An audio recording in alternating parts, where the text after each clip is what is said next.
The UEFA Champions League Final. The MLB All-Star Game. The World Series. The Pac-12 Championship. The Big Ten Championship. The NFC Playoffs. And the Daytona 500.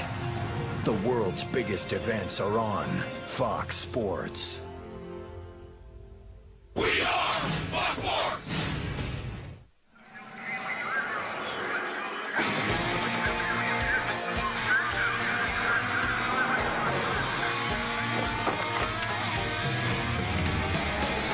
Hey y'all, it's racing day, so loud out here I can't hear a thing. Man, the fans are going wild. These drivers came to rock, and no place else but Fox knows how to do it NASCAR style. Boogity, boogity, boogity! Let's go racing, boys! Hey now, here we go, race day. Don't you be going slow. Keep that pedal down on the floor. Push it to the crowd, can't take no more. Mid-hair, since the flag came down, be here to the last lap around. Worked all week, it's time to play. Gonna get a little bit sideways.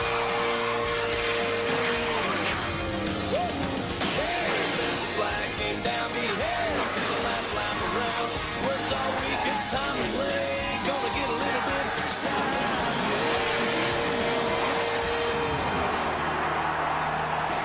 Racing in Richmond. Cramped quarters, under the lights. This is the place that could be the tipping point for many drivers.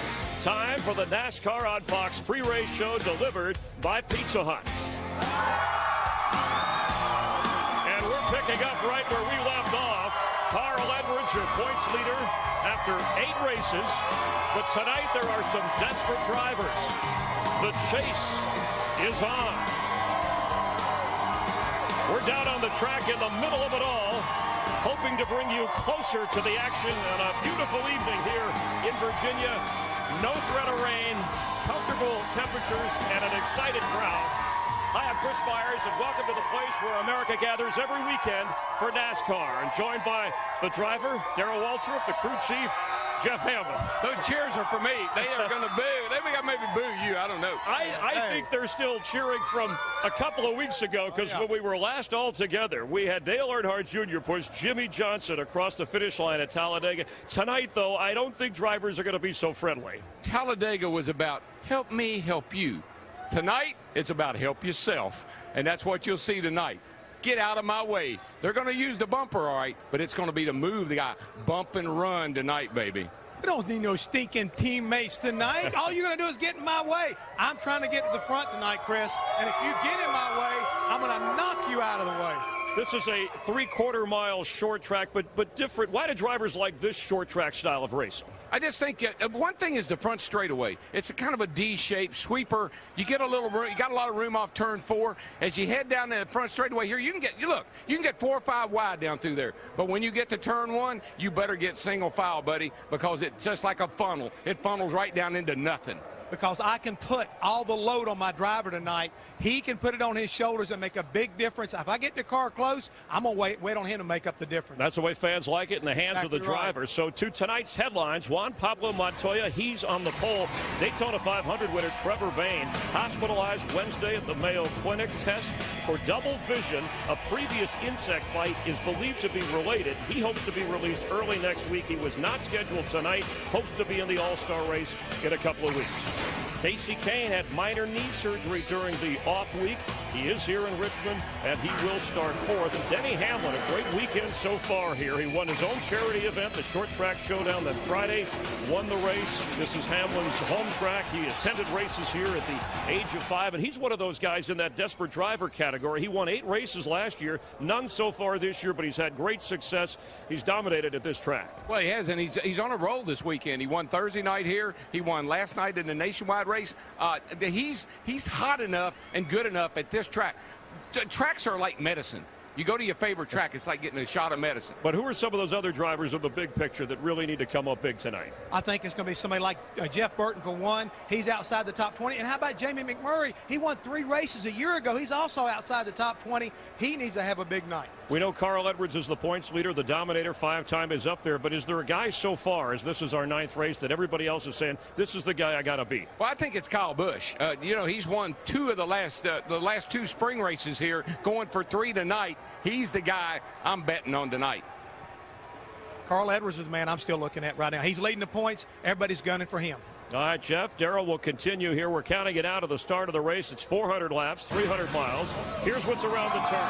Tony Stewart has yet to win, but he talked to Darrell, and he'll tell you why he's happier than he's ever been. And when the mayor gets a contract extension, that's news. We'll talk with Jeff Burton, plus Gas and Go, and Darrell revved up about fantastic finishes this year.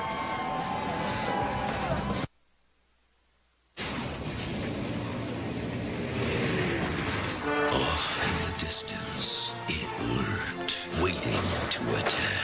The treacherous big one lashed out at our heroes. Cars around everywhere. Casey Kane aflame. The battle raged as the final lap approached. He took off like a rocket, bending time and space to his will. 3 by 3 to the line. Johnson. The Dominator has returned. Who will provide the next chapter in NASCAR's comic book series? Will it be the pole sitter, Juan Pablo Montoya, or Jimmy Johnson? How about Denny Hamlin, who has dominated Richmond the last couple of years? Well, in the fall of 1999, Tony Stewart, a 28-year-old driver from Indiana, won his first Cup race, and it came here at Richmond. 38 wins followed and a couple of championships. And, Darrell, you raced against him, and you knew him before he went big time as an owner-driver. Yeah, normally he's kind of all revved up and edgy, but this is as relaxed as I think I've seen Tony Stewart in a long time. How things going, buddy? I think things are going well. We got off to a decent start to the year, but there's parts of our program that we're really focusing on and working on right now, and trying to make better. But I think we're doing well. You could have been a highlight reel at Texas. Wreck on pit road. Yeah. Get a speeding penalty. Get a pretty good strategy going, and then run out of gas.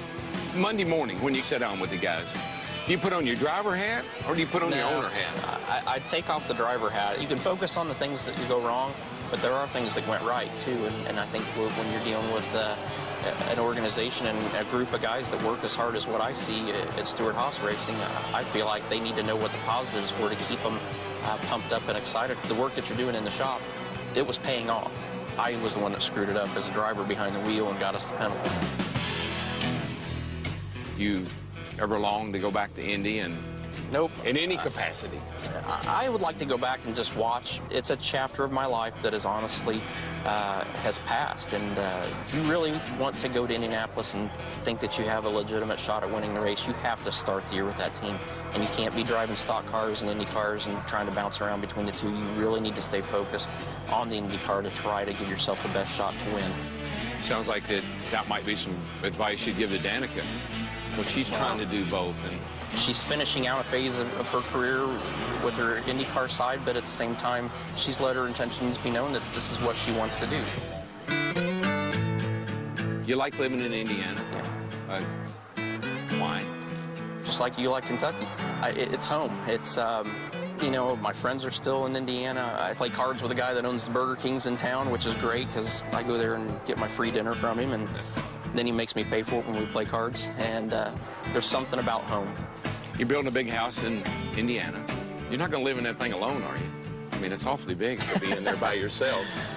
I don't plan on living in it alone. Apparently, you have a pretty significant other that you've kind of become fond of. We got a pretty neat relationship. It's fun. It's unique having a girlfriend that's also a race car driver. It creates its own unique challenges. Date night for a lot of people is going out to dinner and a movie. Date night for us is we go race against each other. We have a ton in common because of what we both do. What makes you happy? At the end of the day, you sit down and make a smile on your face. I can honestly say I'm probably as happy as I've ever remember being. You know, I've got a great girlfriend. I got a great girlfriend that loves to do what I like to do. I love owning my race teams. I love having my dirt tracks, and I love what I do with NASCAR. There's nothing in my life that's ever not going to have racing involved. All right, my friend, go out there and win a race. I'm all for it. I mean, you're this close. No, that was Jimmy Johnson. But you're close.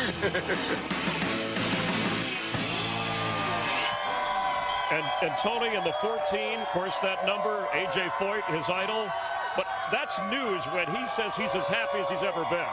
I love talking to these guys when they're loose and they'll tell you things and they want to talk. And Tony wanted to talk, and I really enjoyed it. Well, the thing about Tony right now, he's showing a lot of maturity as far as being a team owner and a good driver. But tonight, he's got his work cut out for him because he's starting 31st. And if he's going to turn it around and get to victory lane, he's got to get up on the wheel. And he's admitted the short track program for his race team right now, a weak spot. For more of that interview with Darrell and Tony, go to foxsports.com. As the drivers continue to get introduced here, there is one of the most popular, if not the most popular, and Ryan Newman, who visited Walter Reed Medical Center earlier this week.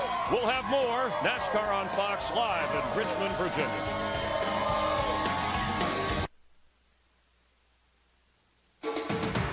NASCAR on Fox pre-race show delivered by Pizza Hut is sponsored by Sprint, proud sponsor of the NASCAR Sprint Cup Series.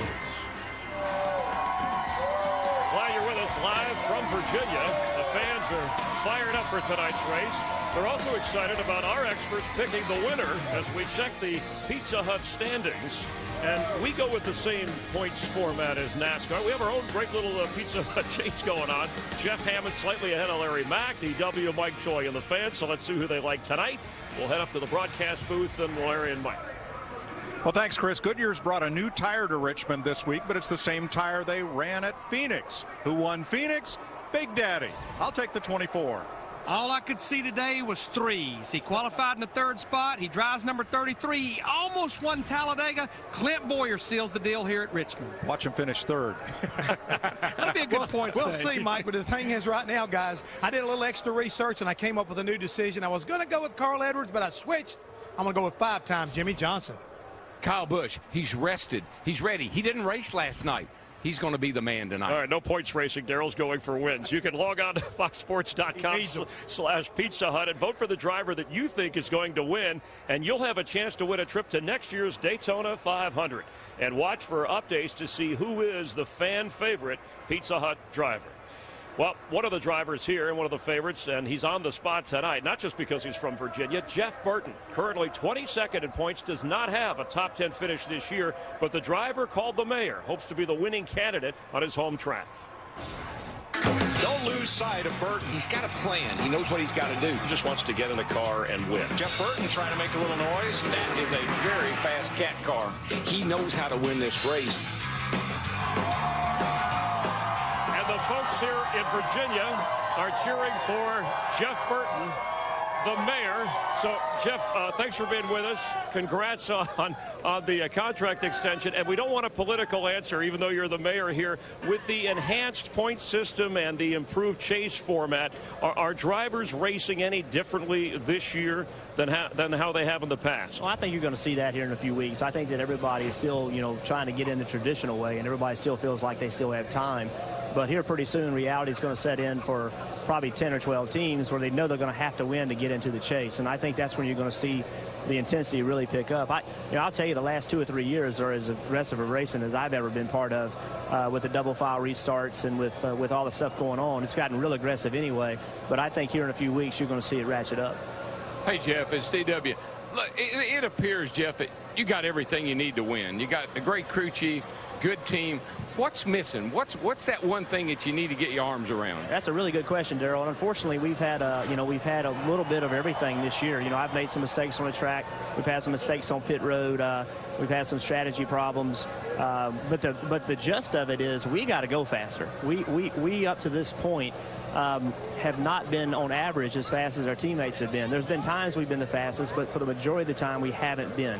That's the main thing we got to figure out. We just, for whatever reason, haven't quite had the speed. We've seen that before in our company. We've seen, last year, the early part of the year, we were the fastest car to RCR, but about 2/3 of the way through last year, we just lost something, and we haven't found a way to get it back. So, you know as well as I do, speed cures a lot of problems, and we just need to go a little faster.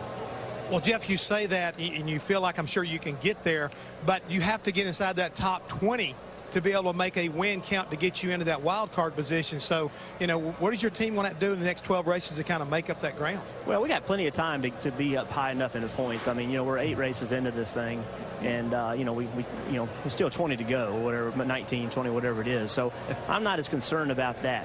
If we're not in the top 20 in points, then we haven't done what we needed to do anyway to get in the chase. And even if for some reason we got in the chase, we wouldn't have a chance of winning. We got to go out and we got to do what this Cat team is accustomed to doing, and that's running, you know, knocking off top 10s, putting ourselves in position to win races. We put ourselves in so many positions last year to win races and never got one done. That was really frustrating. But not being in position is even more frustrating. And that's, at the end of the day, that's what you got to do. And all you guys have raced your whole lives. You know you lose more than you win. You have to repeatedly put yourself in position to win enough of these things to be happy. We'll be watching the 31 Caterpillar Chevrolet. Thanks for your time. Good luck tonight, Jeff. All right, guys. Have a great night. Thanks, Jeff. Coming up on NASCAR on Fox, Gas and Go, and also fans enjoying more than a race here at the Richmond Fairgrounds. Rodney Atkins performing a concert. But we're counting it down to the start of the race on a track that, well, here, Virginia, not necessarily for lovers. Let's go short track racing tonight, boys. It's one of the raciest tracks on the entire circuit. Might treat it like a short track, but you better respect it like a speedway. It's Saturday night, and Saturday night's all right for fighting. You want action? This is the place for it. Welcome to Richmond.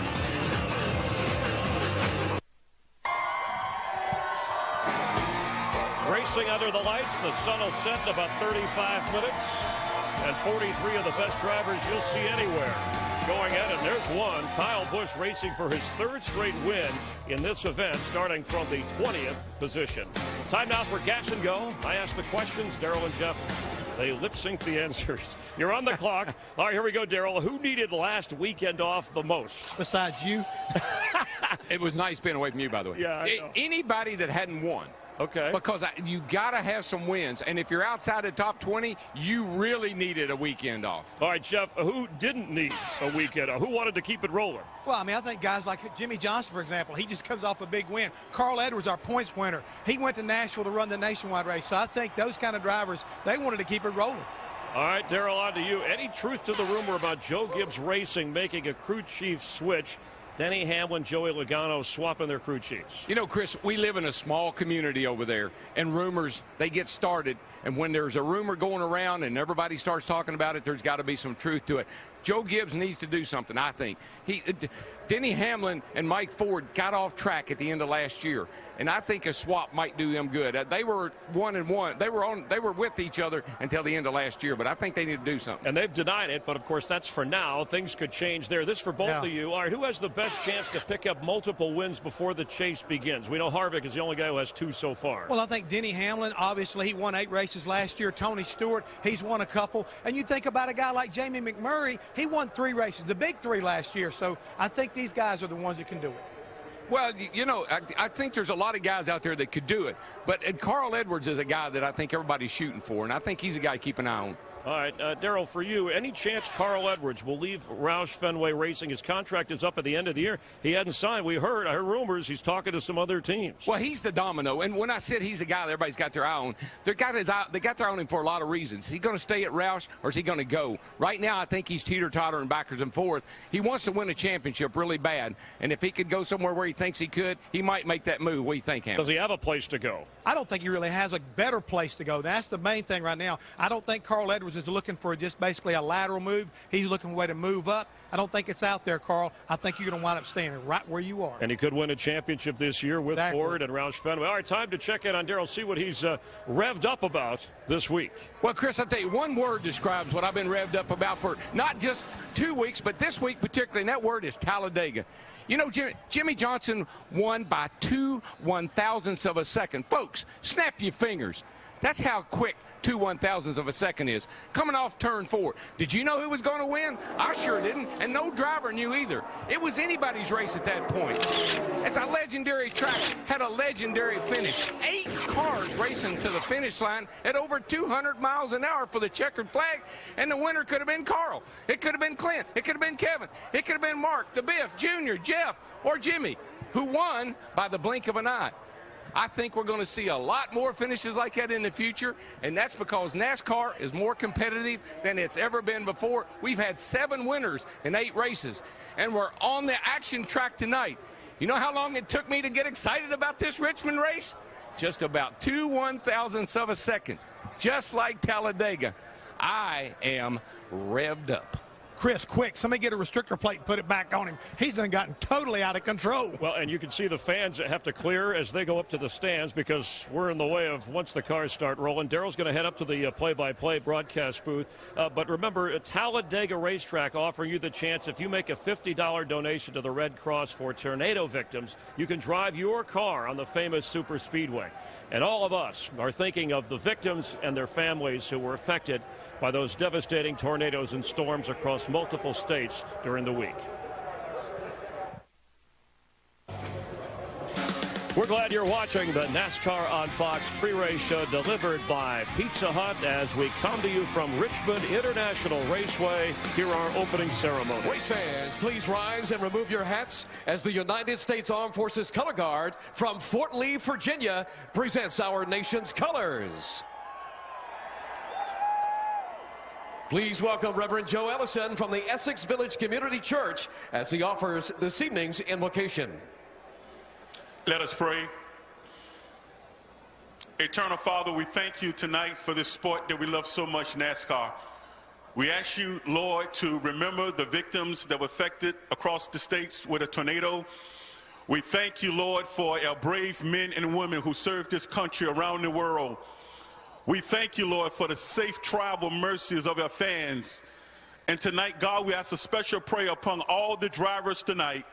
Bless them in Jesus' name. Amen. And now please welcome the Commandant's Own United States Marine Drum and Bugle Corps as they perform the national anthem.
Let's hear it for the Commandant's Own United States Marine Drum and Bugle Corps and the A-10.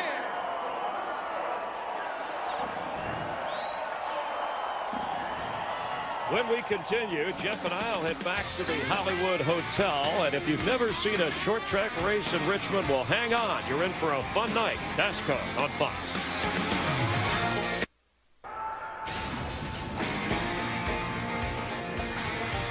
Richmond, Virginia, a historic city, and this track, Richmond International Raceway, with a great crowd on hand, is where we are. If you were to Google us, that's where we'd be. Along with Jeff Hammond, Chris Myers back at the Hollywood Hotel where fans are awaiting the start of the race. We talked about Trevor Bayne moments ago at the Mayo Clinic. And he tweeted this from the hospital, still at the hospital. This is from Trevor. Don't think it's related to the bite, the insect bite, that there was some speculation, but we'll see. God has something cool going on that we can't yet see. Remember, he was not scheduled to run in the Cup race tonight. Was planning on running in the All-Star race a couple of weeks from now in Charlotte. Jeff, as we get ready to watch Jimmy Johnson roll here, how about a couple of dark horses for tonight's race? I got to look at Casey Kane. He's won here before, even though he's had recent knee surgery. And Brad Keselowski, last year's nationwide champion. I think he's going to be strong tonight. He feels like he's got a good horse under him.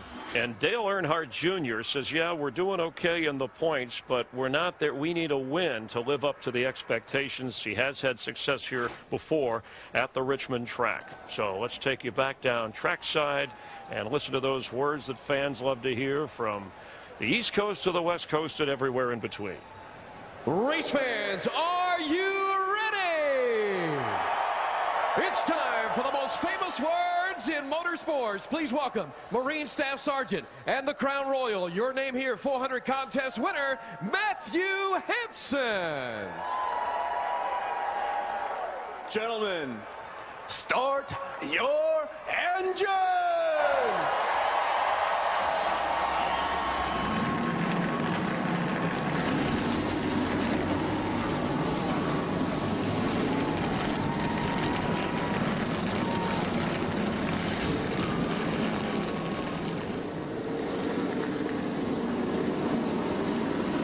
So we go from the track to the Hollywood Hotel up to the booth. Ninth race of the year after the Easter break.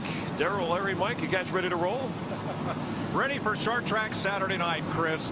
Ever since Lee Petty won the first race here on the half-mile dirt track in the early 1950s, Richmond has been the action track. And this starts a string of races, Darrell, that are going to be pivotal to some of these drivers who want a chance to make the chase and win the Cup. Yeah, you're right, Mike. The next four drivers are all tracks are in the chase. But I don't think any's more critical than tonight, because this is the race, the last race before the chase starts. Get it right tonight so you got that in your book when you come back here in September.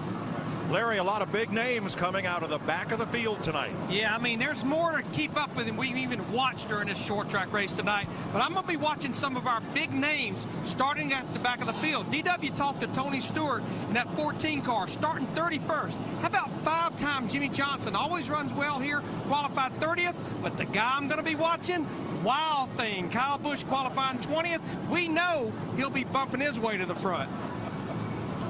All right, we're ready to race in Richmond, Virginia on the 3/4 mile, live on Fox. And it's hey now, here we go. Gonna get a little bit excited.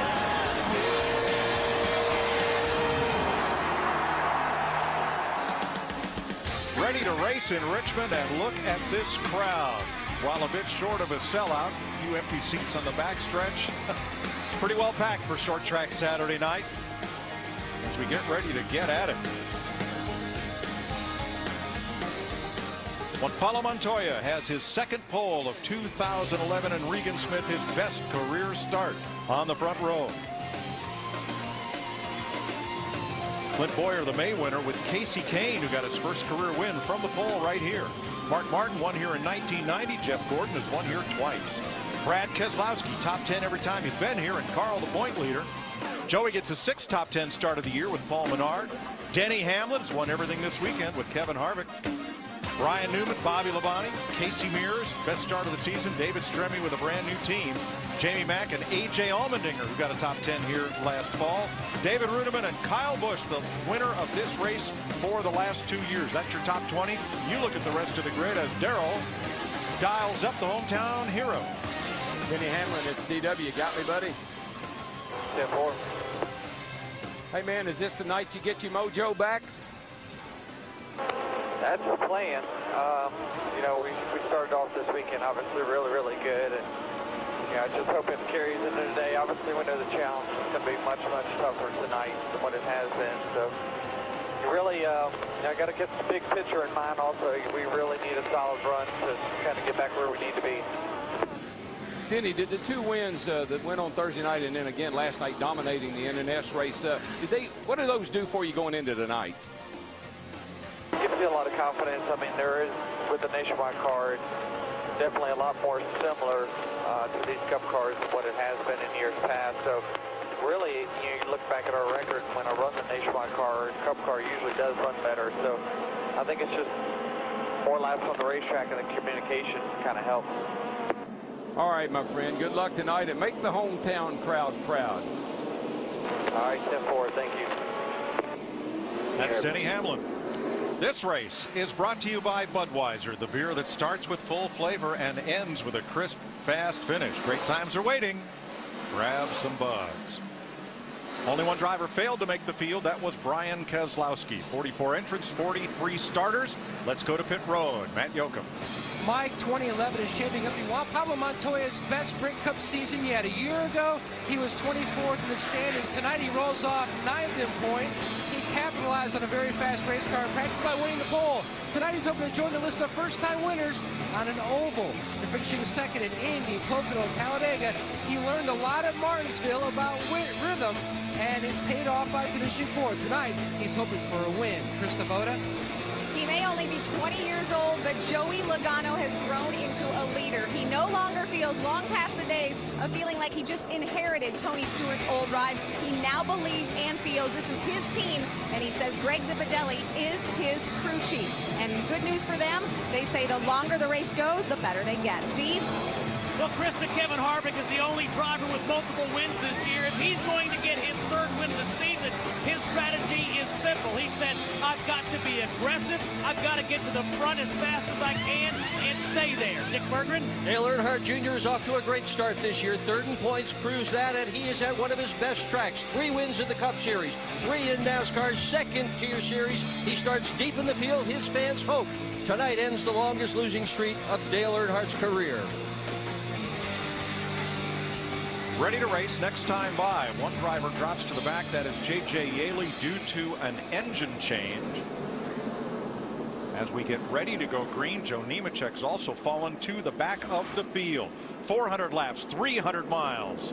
Fuel window 90 to 100 laps. Darrell, let's bump and grind. A little short track Saturday night. All right, boys. All right, boys. Let's go racing here. Boogity, boogity, boogity. Let's go racing, boys.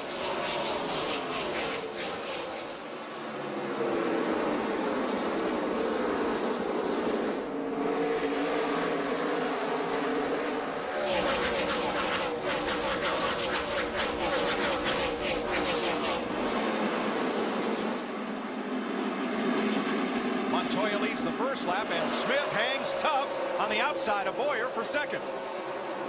We know Regan Smith in that 78 car. He's fast in qualifying. This is the night he wants to put it together in the race. Well, Larry, right now, just look at this. I mean, you're inches apart right here. Cold tires, dirty racetrack. Really got to watch your P's and Q's right here. Jeff Gordon tries to come out of the pack against Casey Kane for fourth place.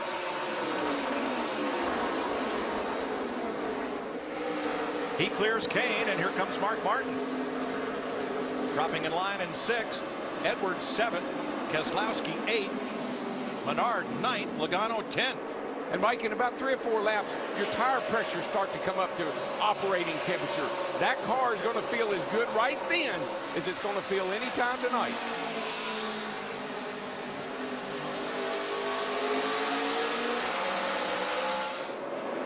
Hamlin alongside Edwards for a top 10 spot. He ran a lot of laps with that 11 car yesterday, Denny Hamlin did, in the 2 practice sessions. Not sure he ever got it where he wanted it. More changes on that car in the garage area this morning. It's looking a lot like that car he drove last night, Larry. Right on that yellow line, picking the throttle up and accelerating out that hole. Looking pretty racy. First 12 single file. Then it's Kevin Harvick outside Bobby Labonte. Back at 13th. There they are. Closing up on Carl Edwards.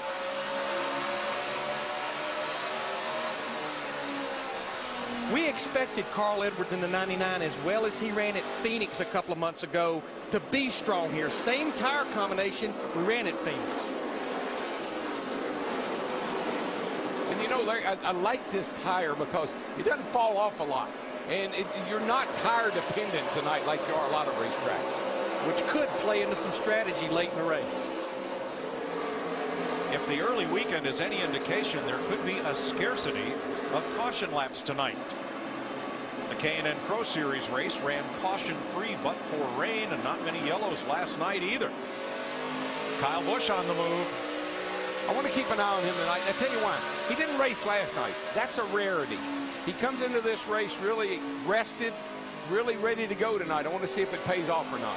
He started 20th. He's gained 3 spots, running behind Casey Mears. 3rd place, and here comes Gordon. Looking at Regan Smith to the inside. Smith gives him not a lot of room, but just enough. But Darrell, we talked about this in practice yesterday. We've talked about this being the Phoenix tire. Who won Phoenix? Had a good car out there, and it's showing tonight, too. Jeff Gordon. Just like when you saw Regan Smith holding Jeff Gordon down. When you're on the outside, that's what you try to do. Keep that guy pinned down so he can't make that pass. Early in the race, Regan let him go. See Casey Kane in that 4 car right now, back in 5th. We talked about it in the pre-race show. Had some knee surgery right after Talladega. Recovered from that, but said it feels good. They put some distance on Mark Martin, the 6th place car. Keselowski 7th, and then there's a pretty good gap back to Hamlin, Logano, and Menard, and Ryan Newman. When I watch this 11 car, Larry, again, I just want to say he's really getting off the corner exceptionally well right now. And that's where you beat people here. Getting through the middle of the corner, but being able to put that power down without spinning the rear tires. There's the gap first to second, 0.7 of a second. Juan Montoya to Clint Boyer. Talk about a driver that's turned the season around. Clint Boyer in that 33 car. The first 4 races, only 1 top 15 finishes. The last 4 races, 4 top 10s, including 2nd in the last 2 races. Let's move to 4th place. Casey Kane going to work on Regan Smith in the 78. You know, I just keep waiting. I say this a lot. I just keep waiting for that 4 car to break out. He and Kenny Francis are too good to keep them not winning a race here before long.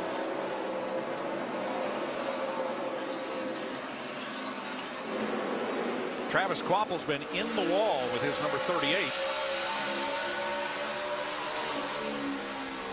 Well, let's have another look. Didn't see any damage there, Darrell. The car looked pretty clean. See how close it is here. See what happens here. You can sometimes, I think he just scared the wall and himself a little bit. He and Marcus Ambrose have at it. Here's another look. Oh, man, that's room to spare. Look at that. It was when he lost forward bite, Ambrose got into him. So did Tony Stewart back there. Tony was all jacked sideways.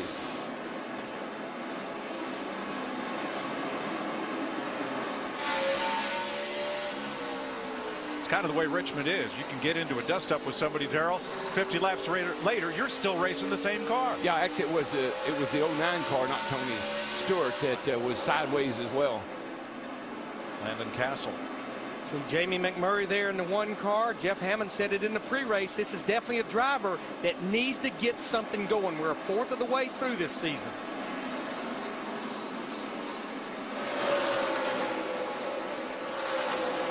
Jimmy Johnson, Matt Kenseth trying to move up 25th place. Johnson started 30th, Kenseth 33rd. As we said, a lot of big names having to come from the back. And it's just hard to do at this little 3/4 mile racetrack. Let's take a ride with the champ, Darrell. All right, let's see. Let's look at his old steering wheel angle here. It tells you a whole lot about his race car. He's turning it pretty hard left right here. See how much it gets in the middle of the corner, about 30-odd degrees. See him work the wheel a bit off the corner. That's where you lose traction. Back tires want to spin a little. A lot of brake. Got it about the same here, about 30 degrees. See him kind of wiggle that wheel. That's that back end just moving around ever so slightly. And you notice he never gets the steering wheel straight. This front straightaway is a D shape, so you're always turning to the left just a little wee bit. Now there he got loose off the corner and really had to work the wheel to keep the car underneath him. You know, the amazing thing, looking at the miles per hour there, down to 80 miles an hour in the middle of the corner, but over 140 miles an hour going off in the corner at the end of the straight. And that steering wheel, you know, juking it around the way it was, that's probably in every car here. You work hard at this racetrack. Montoya the leader. You saw Greg Biffle move up to 21st. It's Montoya, Boyer, and Jeff Gordon up front. 20 laps complete. A beautiful Saturday night at Richmond, Virginia. This D-shaped oval. That's where the start-finish line is. Not quite halfway down the front arc. I hate to call it a straightaway. New leader, Clint Boyer. Montoya led here for only the second time in his career. Here is the pass. And Darrell, every significant pass we've seen tonight has been diving to the inside. Yeah, well, that's what you do. You want to get that guy's attention. You want to put that fender right there up next to his left rear. Makes him wonder if he ought to cut down in there or not. Gives you a little room and you can make the pass. Boyer, good example of the first of our UPS logistics tonight. Like you stole it. That's how you got to drive here. Back in the old day, you could kind of ride a while in the middle of the race. Not anymore. Every lap's an opportunity to either gain ground or lose it. The other one, don't sell yourself short. Yeah, it races like a short track, beating and banging, but speedway elements, including possibly fuel strategy. I like the door opens, the door closes. When you come off turn 4, the track widens out. You say, whoa, I got a lot of room here. 3, 4 wide if you wanted. But when you get to turn 1, you just saw it with Clint Boyer. You better have that inside, and you better have it by yourself. We love logistics. 31 laps complete and a shakeup at the top 3. Casey Kane has come from 4th to 2nd as we watch Joey Logano and Carl Edwards battle for 11th.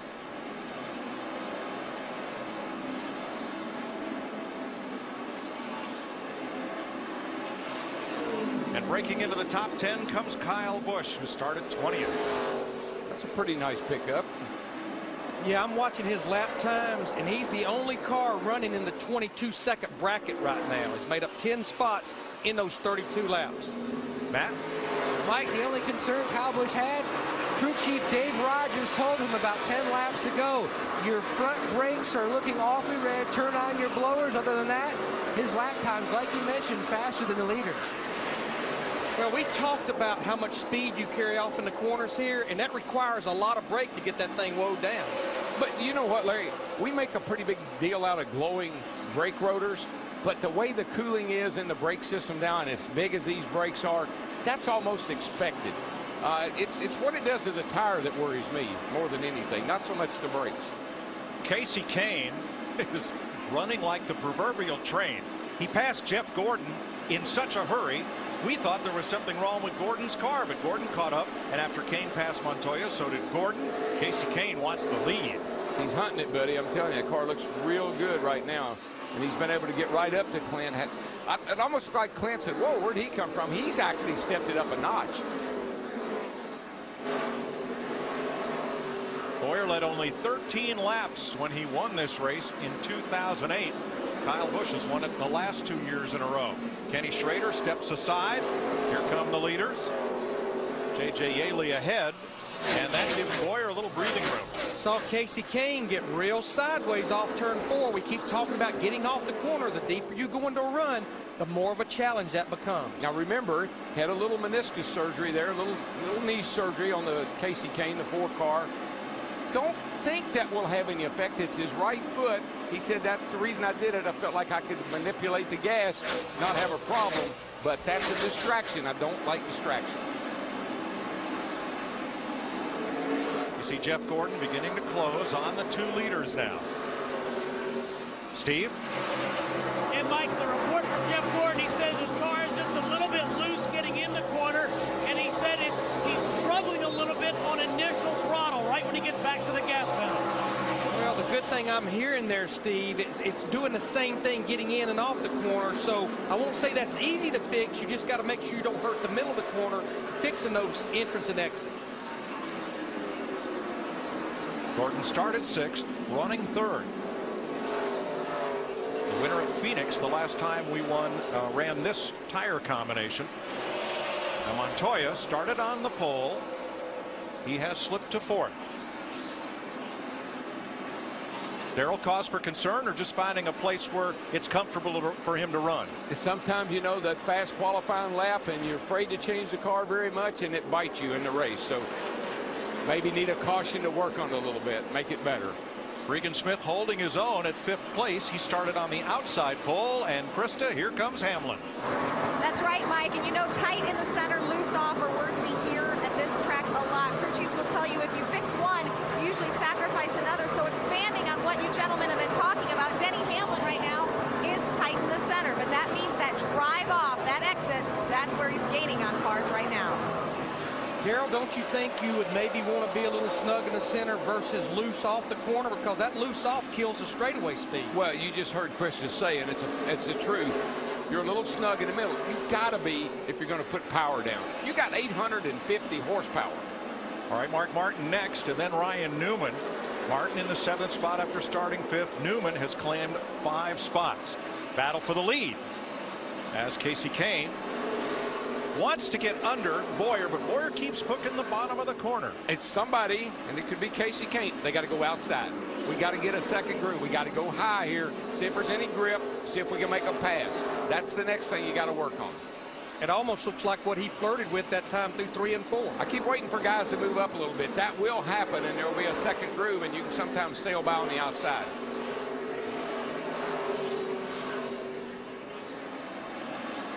There is a yellow line painted all the way around the racetrack, but it's advisory. Not like Daytona and Talladega, where we were last time on Fox. That right there was, I give. Go ahead. Clint Boyer opened that door just enough, said, you know what? Just go right on.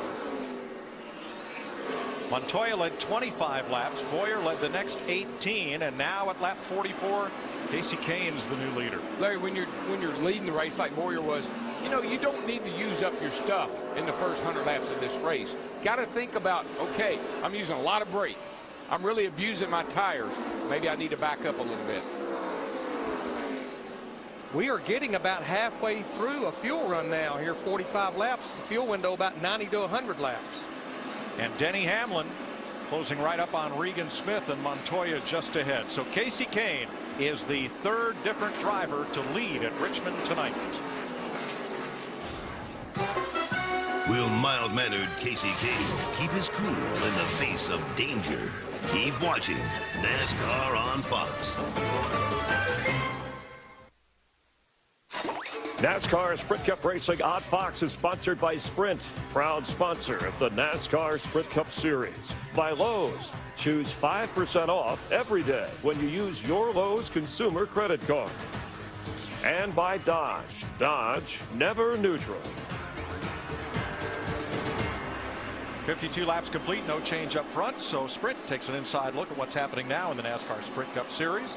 Brought to you by the HTC Evo 4G. Juan Montoya led the first 25 laps of this race. That is the most so far. And Brian Vickers has gained the most positions since the start of the race. Fuel your inner NASCAR fan with live in-car audio, real-time stats on NASCAR Sprint Cup Mobile and the new HTC Evo 4G, only from Sprint at sprint.com/speed. Kane, Boyer, Gordon, Hamlin, Montoya are the front 5. Mark Martin holding 6th. Kyle Busch is up to 7th. Regan Smith, Ryan Newman, Carl Edwards, our point leader, the top 10. Still 33 cars on the lead lap all the way back to Dave Blaney. We have been caution free these first 55 laps, and the way that trend is going, Larry, we didn't expect a lot of caution laps, and based on the weekend so far, and we've not seen any. Now this place here, I looked at the last 5 Richmond races in the spring, and our longest green flag run is on an average 118 laps, which is just beyond the fuel run.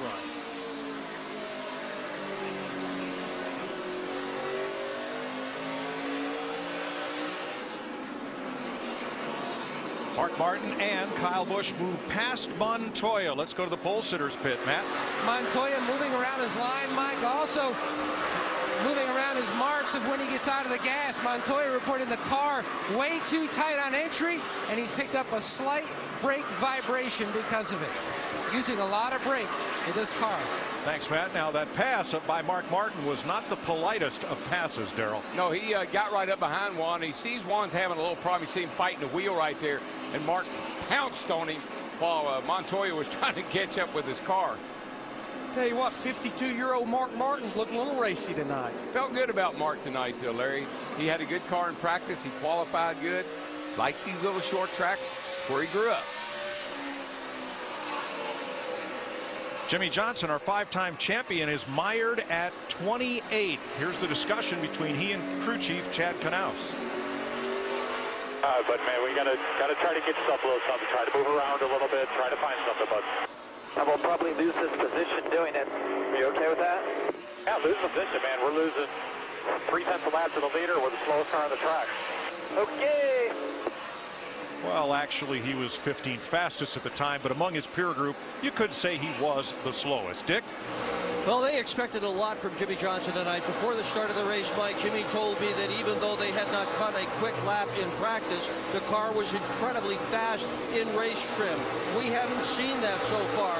And the frustration in his voice as he has talked to his crew chief, Chad Knaus, is apparent. Johnson said he has tried high, he's tried low, he's tried to drive fast, he's tried to drive smooth, and he's still not quick.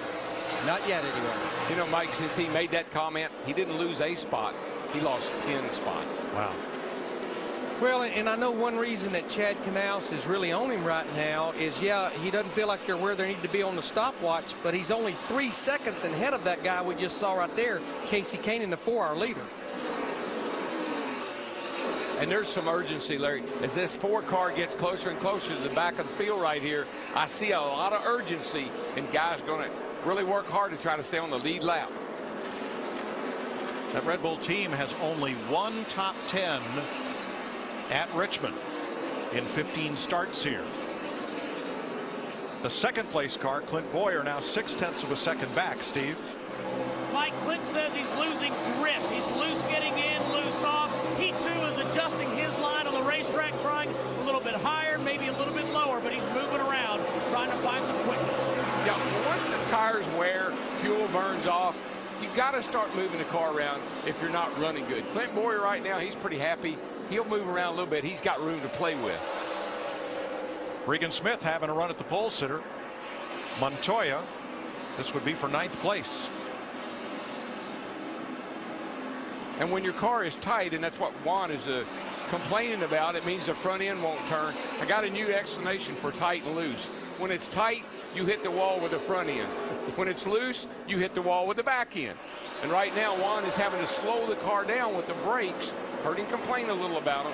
Got to slow it down with the brakes to get it to turn. New car on the track, that number 30, David Stremme, driving for a brand new team, and they make the race in their very first attempt. Glowing brake rotors as night falls in Richmond. Casey Kane, your leader.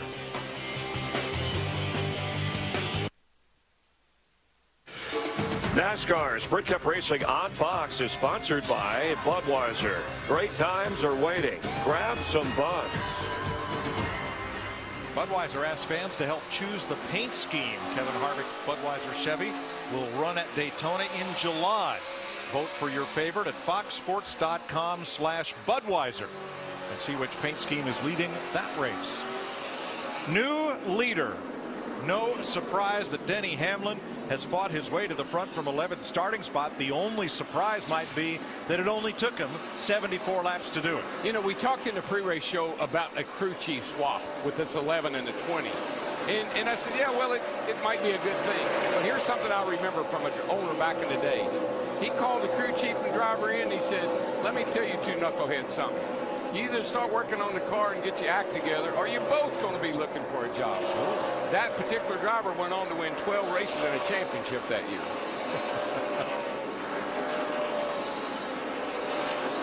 Danny Hamlin worked Casey Kane and got the front.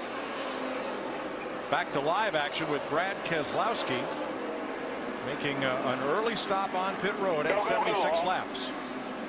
You know what's amazing about him pitting a little bit early? He did that last night in the NNS. How about 4 wide down the front straightaway here? Door open, door closed. I like that analogy.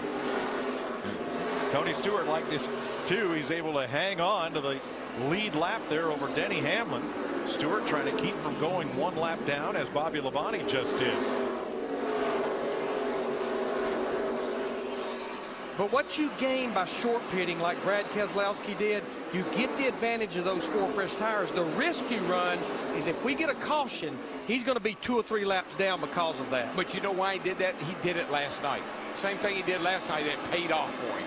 So I think he's trying that strategy again tonight. Tony Stewart trying to hang tough on the outside, and finally Hamlin clears him. There's Kyle Busch working against Robbie Gordon and Gilliland. Yeah, he's in a box. He can't get out of the box right now. Gilliland and Robbie Gordon had him boxed in. Let's go back to that 4 wide down the front straightaway, Darrell. This is good stuff, man. That's what this track's so. That's why drivers like this track. I got a chance. Look at 11. I got a chance. I got a chance. I got all 3 of these guys at one swoop.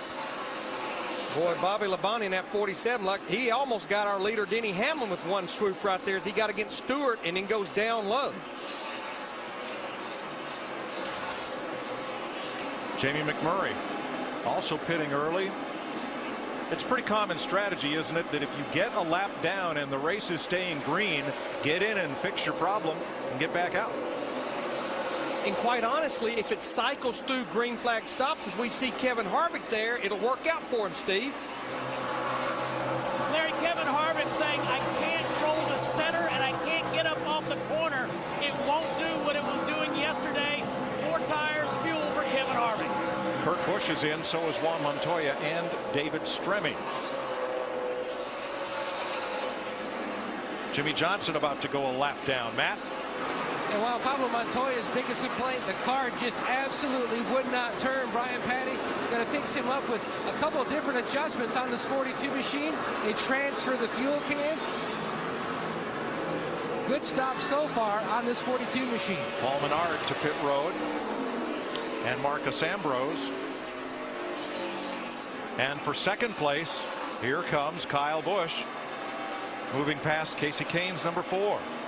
And pit road gets pretty busy here with Casey Mears, A.J. Allmendinger, Martin Truex, David Rudiman, David Reagan, and Jeff Burton all on pit road. As finally Hamlin gets past Jimmy Johnson. Yeah, I know the 48 maybe is wounded a little bit right now, not running maybe as good as they'd like for it to, but that was a nice pass that Hamlin did. Tried the bottom, couldn't get it, went around on the outside. Bobby Labonte, Ryan Newman in as you watch Truex get service. Michael McDowell on pit road as well. Green flag stops all coming here in a window of about lap 75 to 85. Yeah, once the tires wear down a little bit, it's hard to make a pass under somebody when they're trying to hold you down tight. Teammates Gilliland and Quapple to pit road along with Robbie Gordon, Andy Lally, and outside pole sitter Regan Smith in the 78. Talk about using brakes. These guys going from 140 miles an hour down to 40 getting on the pit road. They are locking them down. Krista. Regan Smith started this race tight in, loose off. He then developed a loose condition in, still loose off. Dick? And Jimmy Johnson has just pitted. He had to pit. He had gotten passed by the lead. Steve? Dick Clint Boyer said he had lost grip getting in, getting off. They've dropped air pressure in the rear tires. They'll also make a chassis adjustment. Busy pit road. Mark Martin, Carl Edwards in along with Joey Logano and Matt Kenseth. McDowell's car wouldn't refire. They had to push start it. Matt? And track bar adjustment, Mike, already completed, trying to tighten up this race car. Carl tried to do it from inside the car, adjusting the brake bias. Did not help. Big time loose. Slow stop for the 99. They waited on fuel with Joe Kirisinski. He's away. Tony Stewart, Dave Blaney on pit road. And Jeff Gordon locks him up, entering the pit lane along with Casey Kane and Dale Earnhardt Jr. Brian Vickers completes his service. So does Greg Biffle. Kyle Busch is away. Dick? And Dale Earnhardt Jr. is in. They're going to make some significant adjustments on his race car. It has gotten incredibly loose. And here comes Hamlin. Denny Hamlin will give up the lead to come to pit road at lap 89. Mike Jr. was complaining about the tire spinning on the straightaway. He was so loose. Krista? Denny Hamlin said he needs just a little bit of help in the center, and that will help his exit. They're going to make a small adjustment on the right rear and go for 4 tires. And regarding the crew chief rumors, Denny Hamlin said this week, Mike Ford is my man. All right, everyone has now made their first pit stop. They all came under green for about lap 75 to 89. 2 cars out of the race, J.J. Yaley and Joe Nemechek. Pretty slow stop by Denny Hamlin's crew on that 11 car. A lot of trouble on the right side, it looked like.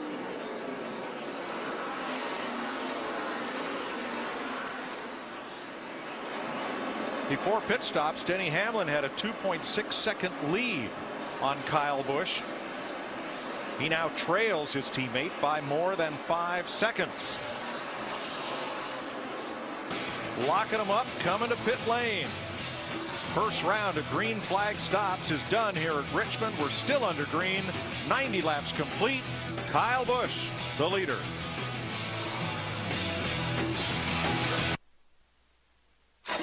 NASCAR Sprint Cup Racing on Fox is sponsored by Lipitor, by AT&T, Rethink Possible, and by American Ethanol, American grown, American made, powering NASCAR. Glad to have you with us on Short Track Saturday night, watching tonight's aerial coverage provided by DirecTV. To get the most sports in HD, call 1-800-DirecTV. Kyle Busch leading Clint Boyer, Mark Martin, Denny Hamlin, and Casey Kane. 3 of those Toyotas in the top 5. Sponsifiers back this year. The winning designer gets a personal visit from their favorite driver. So go online for all new ways to create, customize, and share your designs.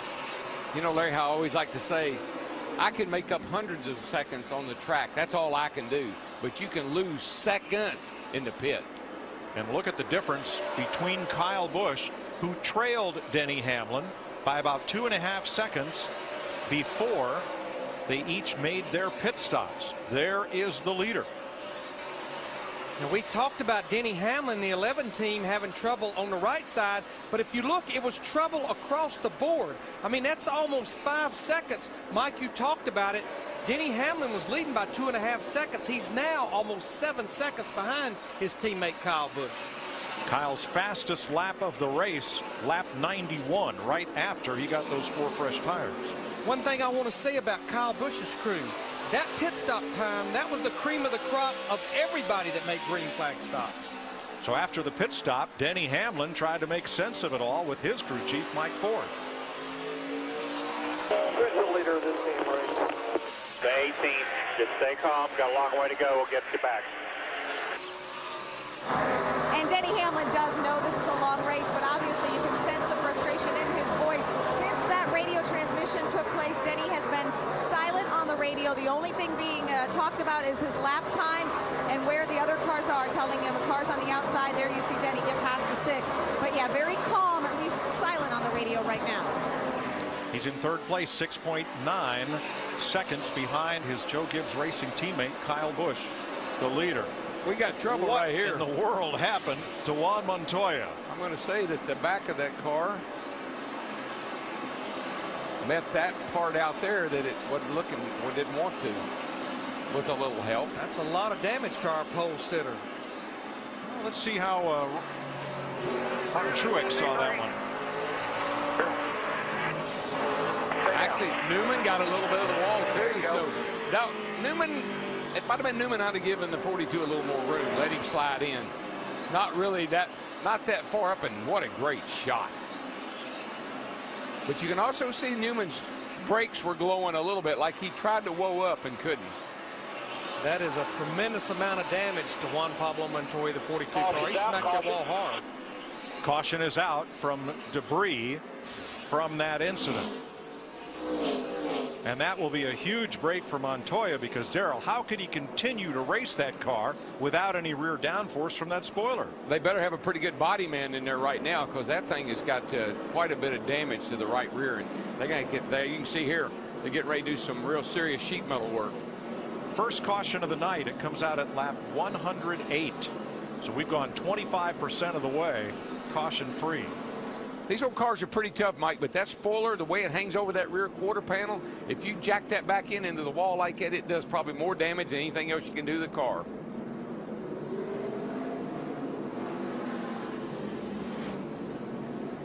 Based on your votes, the Pizza Hut fan favorite tonight, Jeff Gordon, is currently in 6th place. That's right where he started. He's been well up into the top 5, but holds 6th at the moment. Before pit stops, Dick Berggren. And Jimmy Johnson is pitted way up into the 4th turn, Mike, so he is going to be one of the first ones to pit, and they will adjust that car to try to make it better. Krista. They had made a small adjustment for Denny Hamlin on the last stop. He said, it has helped. My drive off is good. I'm still a little bit tight in the center. The plan is for 4 tires. Steve? Mr. Clint Boyer says his car is starting to chatter in the center a little bit. Said the car is plowing. They're going to adjust air in the left front tire. Matt? Kyle Busch told me he was bored not running Friday night's race, making up for it tonight. He says his car, exceptional. No changes on the last stop. No changes expected on this stop. Brad Keselowski 1 position ahead of Tony Stewart. When the caution waved, Brad gets the free pass. That was because they short pitted and got advantage of those fresh tires. It paid off for them. Did the same thing last night, Larry, and it worked. Boyer and Jeff Gordon pitted very close to one another, just a gap separating them. So they should be done, perhaps even before the leaders get to their pit stall at the other end. Boy, Greg Biffle, the 16, his crew had to push him back. He was across the front line of his pit box. That'll cost him a lot of time.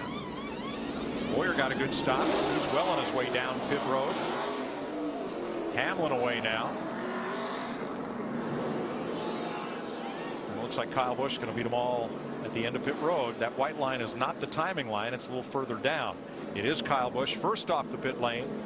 Boyer, Hamlin, Mark Martin, and Casey Kane are the front 5.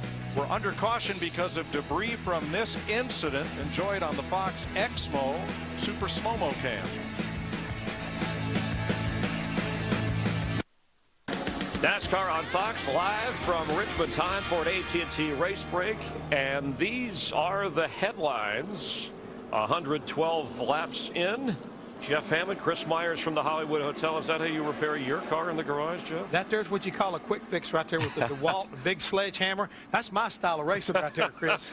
You talk about beating and banging, and we're getting a look at that. Let's talk about some of the drivers here. Kyle Busch celebrating his 26th birthday on Monday, trying to win his 3rd straight spring race at Richmond. Richard Petty, the only other driver in history to accomplish that. Well, he didn't run last night. I think he's rested up. Darrell talked about it in the pre-race. You better watch this guy. He's really looking strong. Clint Boyer, back-to-back second-place finishes like Carl Edwards. Doesn't have a contract beyond this year. He tweeted during the week that talks with Richard Childress Racing are going on, and he thinks they're close to getting it done. Well, anytime you got 2 second-place finishes, and right now he's running second, I think that'd be a good time to sign the guy. And Denny Hamlin, not 100% recovered from the knee surgery of last year. There's been mention of Casey so far in this race, but he told me that short tracks give him a problem, still causing some soreness and pain. Well, you really have to work the brakes here as we continue to watch the 42 car make repairs, and that really can, cause a problem with a knee that's been damaged like that. And playing basketball with you didn't help it any either. I didn't mean to get in the way of that. Juan Pablo Montoya, our pole sitter from earlier. And watch Kyle Busch's pit crew. Great first round of green flag stops.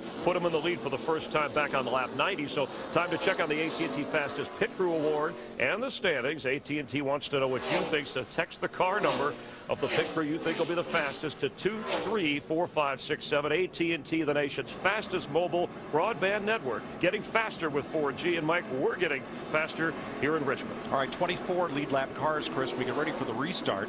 Bobby Labonte took the wave around. So did Travis Kvapil and Dale Earnhardt Jr. to get back on the tail end of the lead lap. It'll be Kyle Busch with Clint Boyer side by side on the front row for the restart. Denny Hamlin with Mark Martin, Kane and Gordon, Newman and Edwards, Vickers and Truex, the top 10 of 24 lead lap cars. 3 wide off into the corner.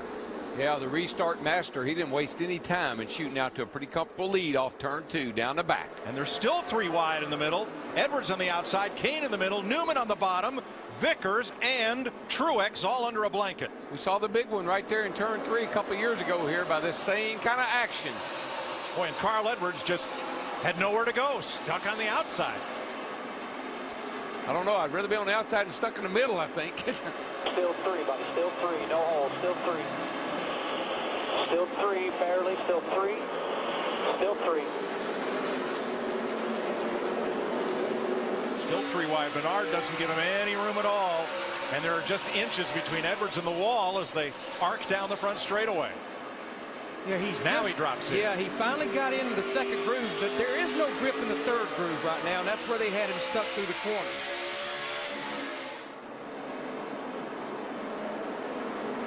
Teammates Vickers, the track record holder in the 83, having a strong run here with his teammate Casey Kane. I don't think we can say enough about Brian Vickers' run. Only 1 caution, and he has driven from 37th to 7th. Yeah, the Red Bull cars looked really strong tonight. The Forza led the race. Vickers has come from that deep in the field. They got it together tonight. Dick? And the reason that they've gotten it together with Brian Vickers' car, Darrell, is because they did a lot of work on it after the practice session. Significant changes in that number 83. They were not fast in practice. This is working, though. Jeff Gordon just moved past Clint Boyer and up into third. And boy, Carl Edwards' troubles continue. He restarted 8th, dropped all the way back to 19th as we saw, and just got a boot from Jimmy Johnson. Let's see what the 5-time had to do with this. Jimmy Johnson, the 48, actually got real loose. He couldn't even get to the 99 right there. Whoops. Got to him right there, though. Whoops.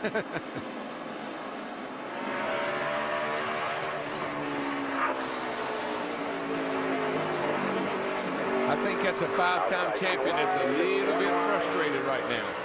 I think you mentioned the bump and run in the pre-race. Yes, you'll see that a lot. Kyle Busch and Denny Hamlin 1.8 seconds out in front of Jeff Gordon, Mark Martin, and Clint Boyer. 122 laps complete. How about a NASCAR on Fox? Crank it up.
On his Joe Gibbs Racing teammate. There is the gap, 0.4 of a second from Kyle to Denny, first to second. They are now 2 seconds ahead of Jeff Gordon in third. Denny Hamlin did not have a great pit stop, and afterwards Mike Ford rallied his troops. Here's what he said. Got to contribute, guys. You owe that back. Get it. Just listen real close. That 18 car is just as good as we are, okay? In order to win this race, you've got to beat them. 10-4, race like we know how to. And you could see it in the eyes of the 11 crew members. They knew exactly what Mike Ford was saying. There is an intensity down here in Denny Hamlin's pit. Right now, the driver's saying his car is just a little bit free. Thanks, Krista. You know, Mike, the last time I heard somebody speak like that, it was my dad. And he wasn't very happy either.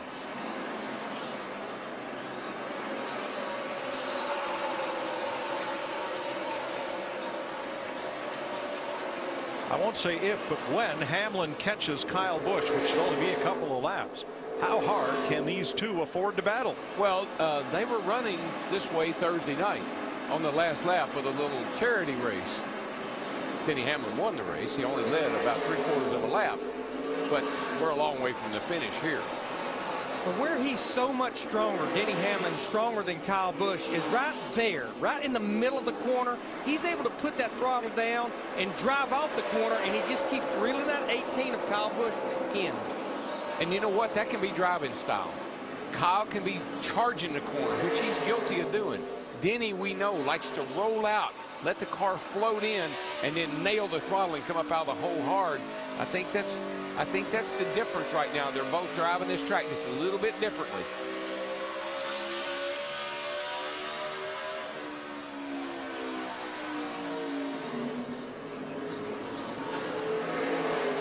I mean, if you look at the scoring monitor right now on the stopwatch, they're fairly equal. But they are the class of the field. Jeff Gordon now 2.3 seconds back. Mark Martin 4.2 behind. Clint Boyer 5 seconds. And Brian Vickers has moved up to 6th. 5.4 seconds off the lead.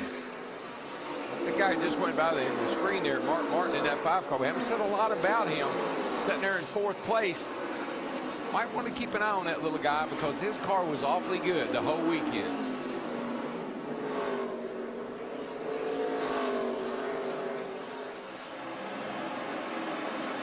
Casey Kane led this race, challenged, was in the top 5 a good part of the night, and now finds himself in 8th place. We listened in.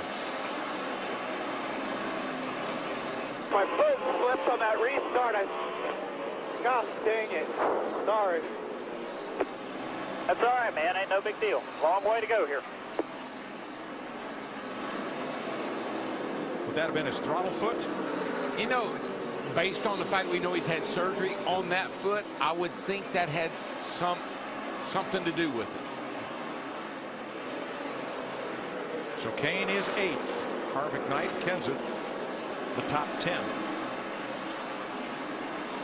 Kyle Busch and Denny Hamlin running 1-2 between them. They've won 6 of the last 7 short track races in the Sprint Cup Series. What time is it? It's time to get rowdy. Keep watching NASCAR on Fox.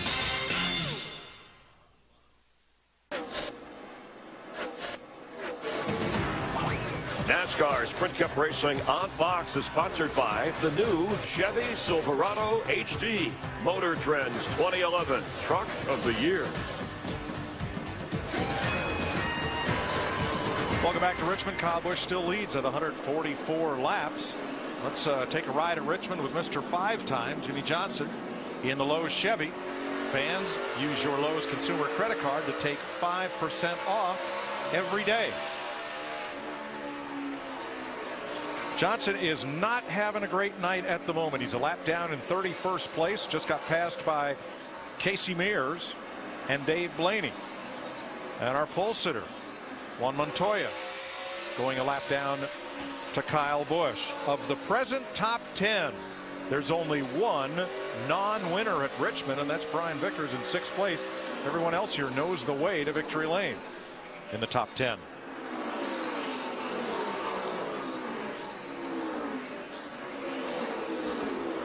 Still 21 cars on the lead lap as Montoya goes 1 down.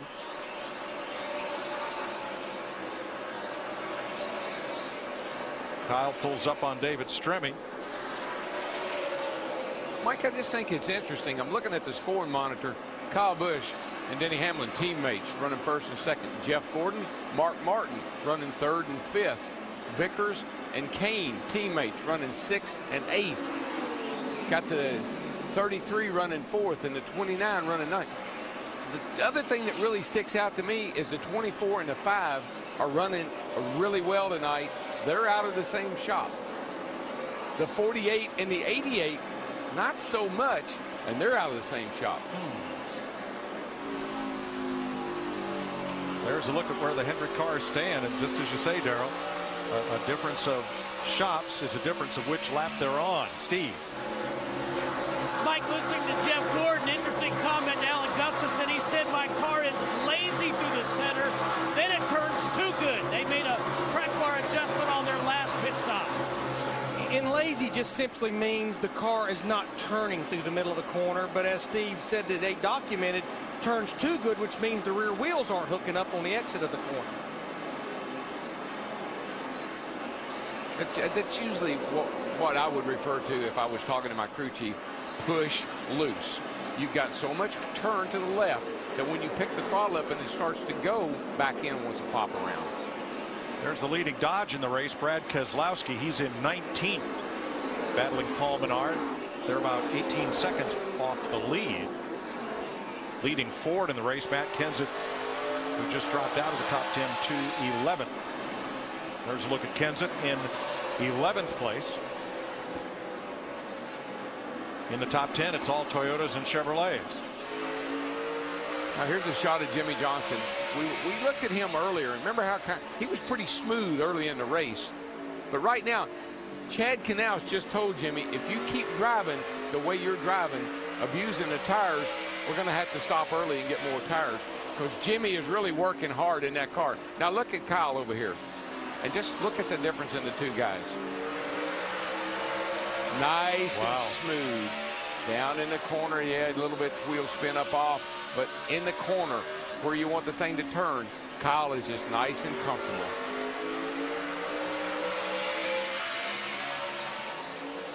What's Jimmy and Chad have to say about all this? Can't drive it like that, Jimmy. You won't have a right rear tire left. Man, what can I do then? Can't slide it on the corner like that, buddy. You know that, bud. You're just going to blow the tires off of it. Nice and smooth. You know what? I'm going to take up for Jimmy Johnson right here. You know what? That car is not driving good for him. And he knows he's losing time. He knows he's a lap down and that Kyle Busch is coming to him again. You know what, Darrell, nobody knows this better than you. You've got to try to do everything you can to go. And you know what I would have said? Well, when I do, I'll come in and get some more tires because that's the only thing that's fixed this thing so far. He was pretty good on 4 new tires for a few laps, but he just doesn't have the car under him tonight. Jimmy won 3 of the last 4 races here prior to Joe Gibbs Racing taking the last 4 checkered flags. As our leaders get into a bit of race traffic, they pass Landon Castle, and now Kyle goes after Andy Lally, who competed last weekend in a mixed martial arts competition in Atlanta. Brazilian Jiu-Jitsu is his specialty. Yeah, he won one of the 4 classes. That was on Saturday. He went skydiving on Sunday. He must be a pretty tough guy. Say nice things about him tonight. Wow, look at the gap. Narrow down in feet and inches between the 2 Gibbs teammates. Well, that's all because of a pass that Kyle had made, got run up the track down here in 3 and 4. That allowed Denny to get up on his back bumper. Bobby Labonte on pit road. Remember, he was one of the cars that took the wave around, so he and Dale Jr. will need a stop before most of the lead lap cars will. And the guy that ran him up the track is my new friend, Andy Lally.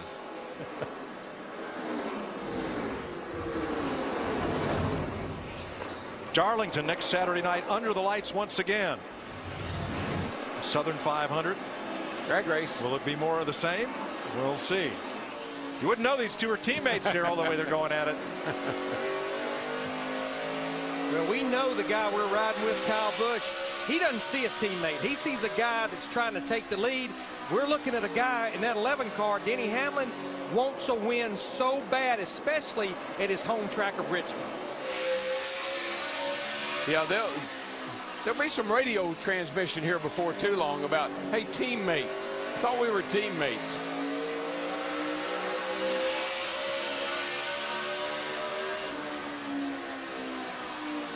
You know why these guys are going at it? Old Big Daddy, that 24 car, he's closing in as well. Well, they've caught up with some traffic here that is causing not only Kyle, but 11, both of them a little problem trying to get by some of these guys. Marco Sambros and the 71 car up there has been holding them up pretty good, too. Krista? Well, you just mentioned what's being said between or about Kyle Busch and Denny Hamlin. Denny came on the radio and said, what do I do? And Mike Ford, the crew chief, said, don't let him make you burn up your tires. Chiefs are kind of serious about those tires tonight, aren't they, Larry? Yes, they are. They don't want to have to bring you in early. Now, Ambrose last year had top 10 finishes here in both races. It's struggling a little bit as he goes a lap down here, but plenty of opportunity, plenty of time to make it up. 238 laps to go.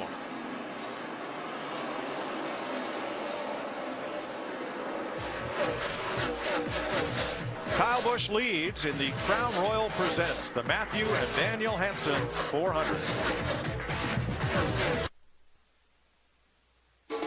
NASCAR Sprint Cup Racing on Fox is sponsored by Burger King, who reminds you to have it your way. By Walmart, save money, live better. Walmart.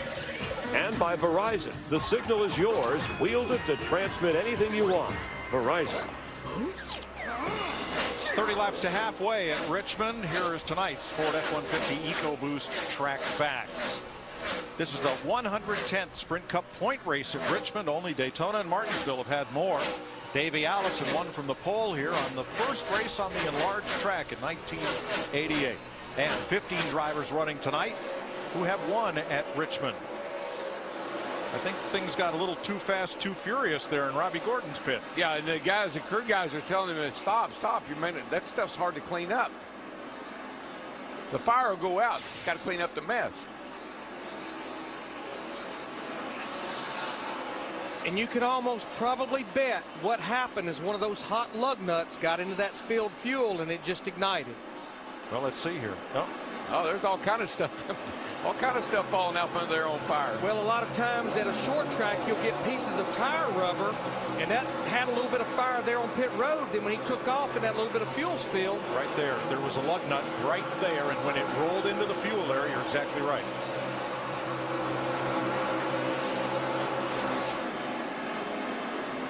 And Juan Montoya, after that bump with Ryan Newman, and they have gotten together again since. He's going to get a new deck lid and spoiler. He is already 1 lap down in 22nd. Is that a spoiler, or is that a trunk lid, or is that a boot? Oh. If it was a British car, it would be a boot, and the hood would be a bonnet. Well, in Montoya's case, I believe it would be a boot. Well, he's not running a Jaguar, you know. You could be right. Jeff Gordon in third. He's been holding station, losing about half a tenth, not quite half a tenth a lap to the leader. 2.6 seconds is the gap to Kyle Busch right now. Mark Martin now about to get into that traffic the leaders have already dealt with. He is the 4th place car, 4.5 seconds back. See, Clint Boyer in this 33 car right now, he's running in 5th, led the race early. I know at the beginning of this run, and we're getting close to green flag stops, he was a little bit too loose. Brian Vickers, that silver car, has gained the most spots of anyone tonight. He started 37th. He is up to 6th, running 1 spot ahead of his teammate, Casey Kane. Matt? This morning, Mike told me he didn't expect any issues from his knee surgery during the off week. You heard him mention something was amiss with his foot. Moments ago, he explained it even further to his crew chief and team. I don't know why, but my foot's sliding all over the floor. He's sliding. I talk about falling off the pedal every time. 10-4. Just try to do the best you can to cope with it. Figure out a way. Something a little slippery there. Behind Kane, Matt Kenseth remains the first Ford in the race. Kenseth is 8th. He's 8.5 seconds off the lead. Sometimes a little fluid can get down there and get on the pedals and gets on those rubber-soled shoes, and it can cause you to have a little issue with your pedals. Most time we put an abrasive finish on the pedals so that doesn't happen, but something could be dripping down from underneath the dashboard. A little brake fluid, maybe some of the gauges, maybe one of them's got a small leak in it. You just don't know at this point. You saw Ryan Newman 9th and Jamie McMurray 10th after starting 17th. That's your top 10. 19 cars are on the lead lap as we close in on pit stops. Cautions out for the second time tonight at Richmond. Kurt Busch had been fighting an extremely loose race car. This is off turn 4. While trying to hold off Jeff Gordon. We'll show you his next lap off turn 4. And he finally found the wall in turn 2. Right about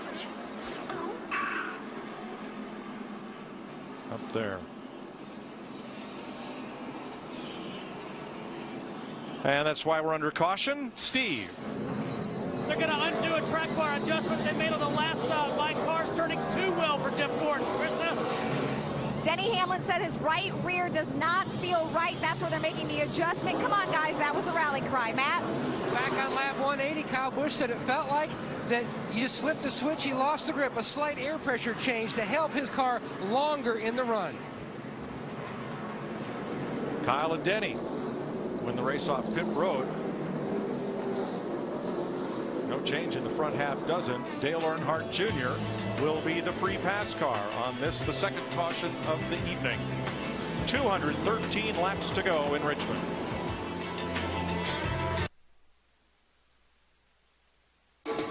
NASCAR Sprint Cup Racing on Fox is sponsored by Sprint, proud sponsor of the NASCAR Sprint Cup Series.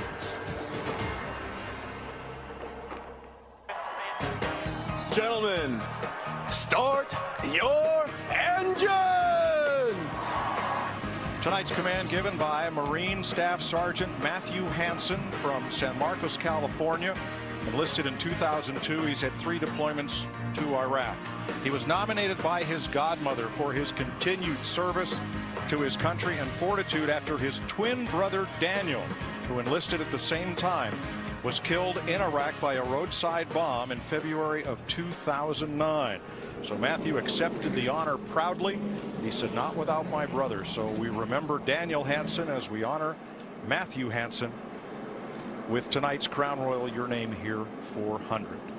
What began as a simple promotion has turned into a great tribute to members of our American military. And Matthew has the getting the stars treatment here tonight. He gave the command. He's been up on the pit box. Country star Rodney Atkins played a pre-race concert. He's visited with Rodney and had a great time tonight. Let's check up on our Pizza Hut fan favorite. That would be Jeff Gordon, who started 6th tonight and is running 3rd during that last long green flag run. He was between 2 and 2.5 seconds off the lead as Kyle Busch and Denny Hamlin have been holding court tonight at Richmond. No, Jeff Gordon is lurking around the lead like that.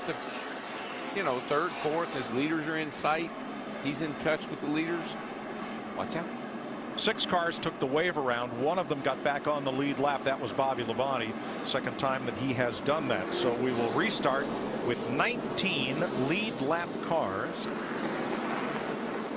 and 207 laps to go when they come to the line. 2 Gibbs Toyotas on the front row, 2 Hendrick Chevys on the second row, Boyer and Vickers on the 3rd row. We're back under green.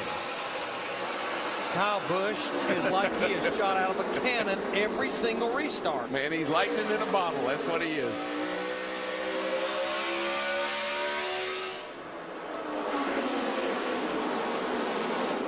Casey Kane, Mark Martin battle side by side at 5th place. I think Jeff Gordon, as we were talking, I think Jeff Gordon is maybe going to make a little statement right here. 3 wide mid-pack, that doesn't work, and Menard suffers. He was the man on the outside there.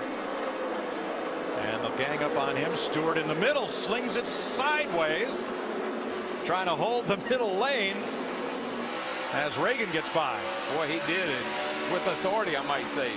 Drove it down underneath Tony and just kept on digging.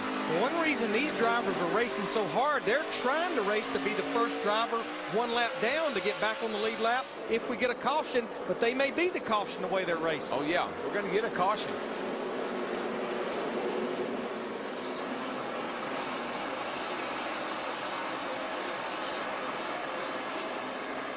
Jeff Gordon is there, keeping tabs with Kyle Busch. Here's the view from the American Ethanol onboard camera as Stewart and Menard prove that Rubbin is racing.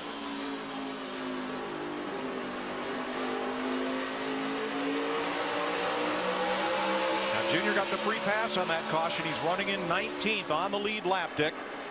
Yeah, he is, Mike, and things are going a little bit better for Earnhardt at this point. His crew chief, Steve Letarte, really ought to have a PhD in psychology and then some, because the confidence he is inspiring in his driver about the changes that crew is making on these pit stops is making as much of a difference in Earnhardt's attitude as it is in the behavior of the car. They've just told him the left rear was hot, so they've added some wedge to the left corner of the car to fix that. And Junior, you ought to be better, according to your crew chief. Quite honestly, one of the best calls that's been made was on this car by letting him take the wave around back on that first caution. He was about to have to come to pit road in that last caution, but he got the free pass back on the lead lap. I think Jeff Gordon is there. He's right to the back bumper of Kyle Busch. Looks to make the dive inside, and he's got room. Busch gives him plenty of room on the inside. Yeah, I think it's Jeff Gordon's time right now. We're halfway. The old wily veteran guys, they usually like to make a little move around halfway. And that was the halfway lap. 200 to go. Steve? Well, Mike, it's interesting what Darrell said a few minutes ago. Under caution, Jeff Gordon told Alan Gustafson and his team, he said, I'm going to let the 18 and the 11 run their own little race. I'm just going to bide my time. But there he's gone and motored right to the front. But For how long as Kyle gets a good launch off turn 2? Kyle Busch reminds me of racing Dale Earnhardt. Used to drive, but tried to do everything he could to get by him. As soon as you got by him and you looked in your mirror, you said, why did I do that? Darrell, it's almost like right now Kyle Busch beats Jeff Gordon down to the middle. Jeff pulls in right there, up off the corner. Gets a little bit of gap going down the straightaway. Saw the same thing with Denny Hamlin. That's because Kyle really charges hard into the corner, makes it up, but he loses it coming off. That time he got a real good run off turn 4, though.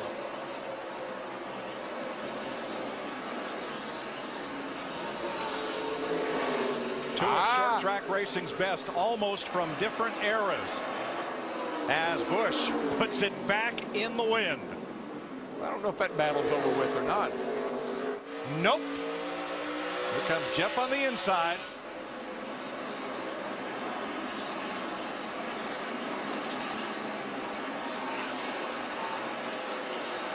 They keep this up for too long. Denny Hamlin's going to be right there with them. Yeah, Clint Boyer, Casey Kane, they're all lined up here. Mark Martin.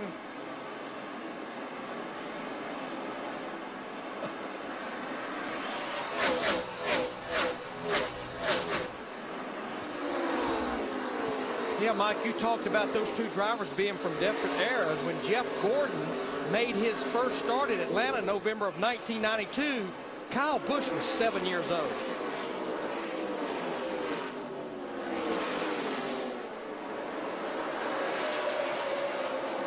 Busch the leader. Gordon settles in second for now. Hamlin third. Boyer fourth. Casey Kane fifth.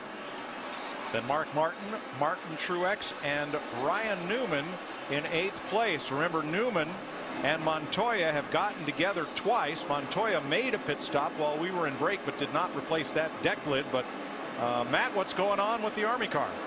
Well, the Army car, Mike, very consistent, a little bit on the tight side, but it appears there's some lingering effects from that early race dust-up between Newman and Montoya. Did you sort things out with the 42 there? I did with the spotter, but he's not very responsive. Well, he tried to crash us, and that ain't going to be cool afterwards. At 10-4. Between NASCAR and Hoser there, and they'll take care of it there. Ryan Newman not happy about that turn of events.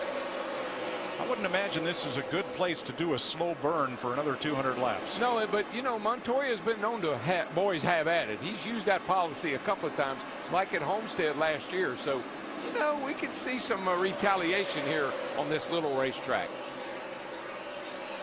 We have no Fords in the top 10, but right now Greg Biffle in that 16 car, as well as his teammate Matt Kenseth, sitting back there in 11th and 12th behind Brian Vickers in 83. You know, as we watch the leaders go by here, remember I said Jeff Gordon was going to make a little statement? I believe he went up there and showed Kyle Busch, I can pass you. Now, you go on about your business, and I'll just stay right back here and watch. Okay. Jeff Gordon is 0.4 of a second behind Kyle Busch, with Denny Hamlin, Clint Boyer, and Casey Kane the top 5. 190 laps to go. You're watching NASCAR on Fox. Kyle Busch the leader, 182 to go. Your Dodge Chargers in the race. Brad Keselowski on the lead lap for most of the night, but he is now 24th, a lap down. Kurt Busch is 28th. He is 2 laps down. And Robbie Gordon had an interesting day. He was at Richmond Movie Theater today, hosting a bunch of race fans at the premiere of Fast 5, the 5th race in the Fast and Furious series. And boy, they say the car chase scenes are really pretty wild. Makes this maybe the best of the franchise. So if the stunt drivers in the movie drive like Robbie Gordon, then I want to go see it. You know, we talked about Clint Boyer earlier, that maybe on that second run they were a little too loose at the beginning of that run, but now you see him starting to reel in Denny Hamlin, and at 11 Clint Boyer started in the 3rd position, running in 4th. You was talking about Robbie Gordon. We were over in the coach lot this afternoon, and a police car came into the motor coach lot, which is very rare to see. Lights on, siren going. And we said, man, what's going on? Oh, it's just Robbie. he had a police car. He had a car all painted up like a police car. It had something to do with that movie, I guess. Last time I saw it, there was a police car chasing him. He had that street car that looks just like his race car, roll cage and everything out, on I-77. And sure, they pulled him over, but it was all legal.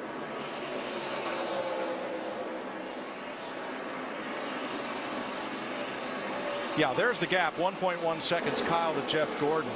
Tell you who's sneaking up into the top half dozen. Here he is in blue, the Napa car of Martin Truex in 6th place, 5 seconds off the lead, and a little slower than the leader right now, but well in position after starting 21st tonight. Yeah, his little brother had a great run here last night. Finished top 10. Nice run. Matt? Mike, they have progressively made this car better each pit stop here tonight. His last comment, the car was just a tick tight in the center, but not bad. And this team is really starting to slowly turn things around. Remember, in 2 more races, he'll make his 200th Sprint Cup Series start at his home track in Dover. He's finished second 3 times since that only win back in June 2007. The DW, they seem to be turning things around in the 56 camp. Well, we saw him at Bristol. They had a bunch of laps there and fell back in the race. We've seen this car run up front quite a lot. They have trouble at the end of the race, seems like. And, of course, we saw the vicious wreck he had at Martinsville in Texas. But, Darrell, one thing I've noticed about Martin, Mike pointed out he started 21st. He was not afraid in the beginning of the race to move that car around. He was one of the first cars to move up to that second groove to try to find a little more grip. And just watching how much input he's putting into the steering, he's really got that right hand way over the top of the wheel, which means the car is probably pretty tight, pretty snug. His car owner had a great night here Thursday night. Michael finished second to Denny Hamlin in the Denny Hamlin Short Track Showdown charity race. Yeah, and he's going to run a triathlon tomorrow. Can he? Somebody asked me, can he swim? I told him, I said, won't you go for the swim part first? That's a mile.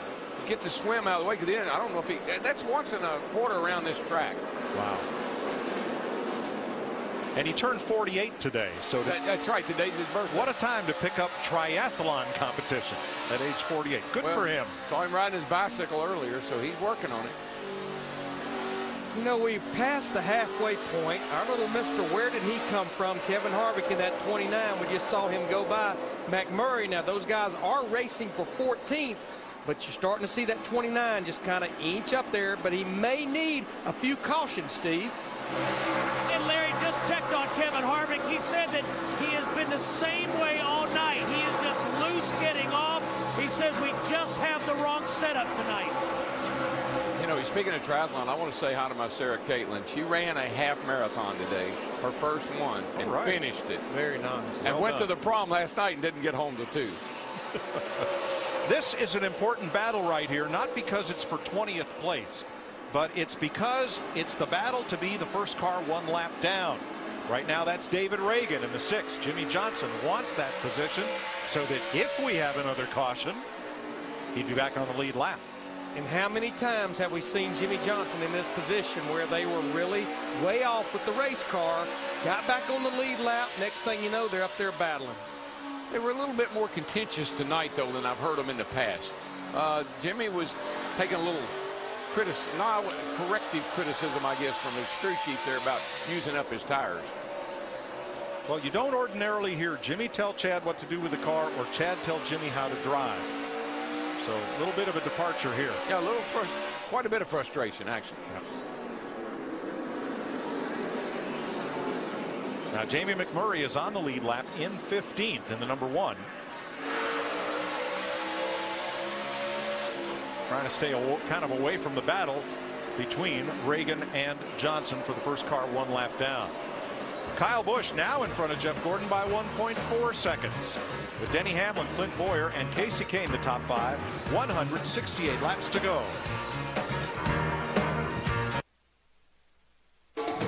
NASCAR Sprint Cup Racing on Fox is sponsored by Toyota, by AT&T, Rethink Possible, and by Coca-Cola. Open a Coke and enjoy the race.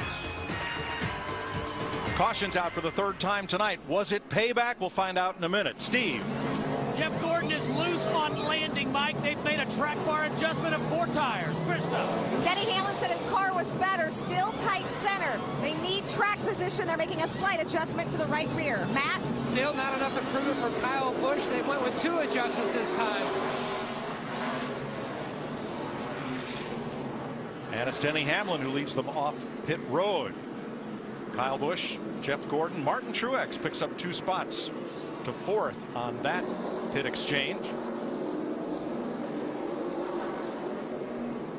Ryan Newman was running 8th.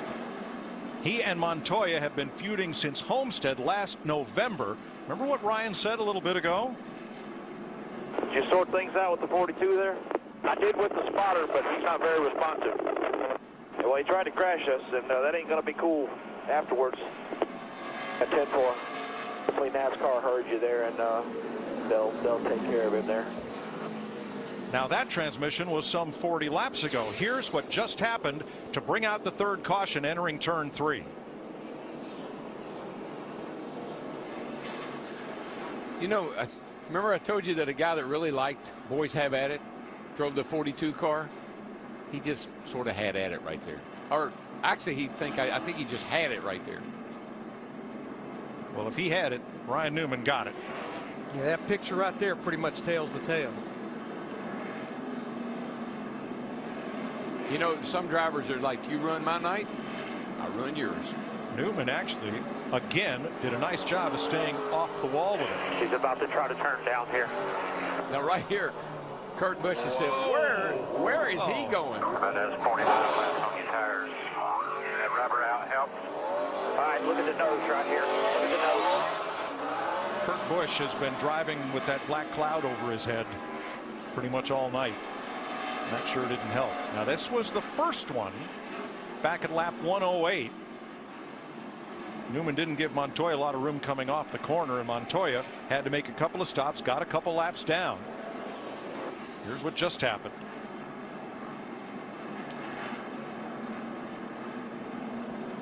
We're under caution for the 3rd time tonight. A good time for an AT&T race break. Chris? Mike, and checking the headlines, we've had 7 lead changes, 6 different leaders. In case you missed it earlier, Trevor Bayne in the Mayo Clinic tweeting that it's not related to an insect bite.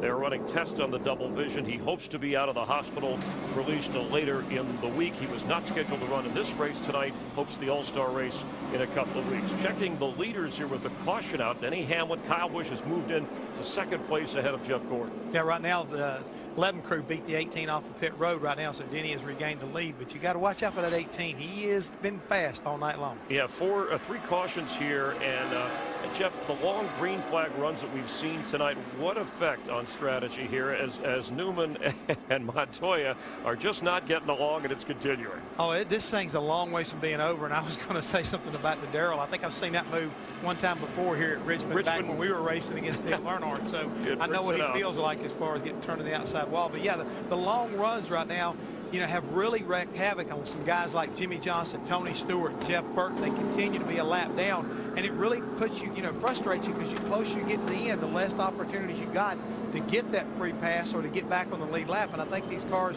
if you ever get back on the lead lap, they could be a contender. Now let's talk about Dale Earnhardt Jr. Last time we saw him, he was pushing Jimmy Johnson across the finish line at Talladega. In fact, this off week, they were trading emails at Hendrick Motorsports. According to Jimmy, he was getting them from Junior about how the car, the issues of handling, and how they could improve that. How about his chances tonight? He's been hanging around there, just avoiding falling a lap down. We're watching once again, I think, the great combination that has been put together by Rick Hendrick, and I'm talking about Steve Letarte with Dale Earnhardt Jr. A year ago, I think this 88 car would be multiple laps down right at the moment. But Steve's made some great calls, and he's also had an opportunity to keep his driver motivated, and he's done a great job of keeping that car up front when the call was made about the wave around. So they're working well together, and if they continue to do that, they're going to make something out of the night. And Kevin Harvick, Larry McReynolds touched on it moments ago, more top 10 finishes at Richmond than any other track. And he led, remember, only the final lap at California, 6 laps at Martinsville the next week. Remember, he struggled, worked on the car past Junior with only 4 laps to go. He's a guy you just can't give on, currently running 13th, give up on. No, you can't. But he didn't get the name of the closer by an accident. These guys will continue to work on their cars, and the pit crew's doing an excellent job making the right adjustments and get ready to go back to green, Chris. I mean, he's a car to watch. And you can get in on the action at AT&T, the nation's fastest mobile broadband network, getting faster with 4G. Let's rejoin Darrell, Larry, and Mike. Remember that free pass battle before the caution? It proved to be important. David Reagan got the free pass, so he will be the 19th and final car on the lead lap when we restart. Hamlin and Busch, teammates on the front row. Jeff Gordon, Martin Truex fourth. Clint Boyer with Casey Kane, Mark Martin with Greg Biffle, Kenseth and Vickers the top 10. Rudiman, Edwards, Harvick, McMurray, Earnhardt, Smith, Allmendinger, Logano, and Reagan. The lead lap cars were back to green. Might be a problem. Kyle Busch beat Denny Hamlin to the line on the restart. Hamlin was the race leader. Might be a problem. And he gives it back. Yeah, Denny Hamlin got a great run off too. Or did he? If he did give it back, I think it would not be a problem. But I'm just not sure how that's going to go down. The one thing that I do know, Hamlin spun the tires. He didn't get going like he should. Truex on the bottom, 3 wide, hits on. Still 3 wide. Still 3 wide. And look at Jeff Gordon in that 24 car. He wants some action.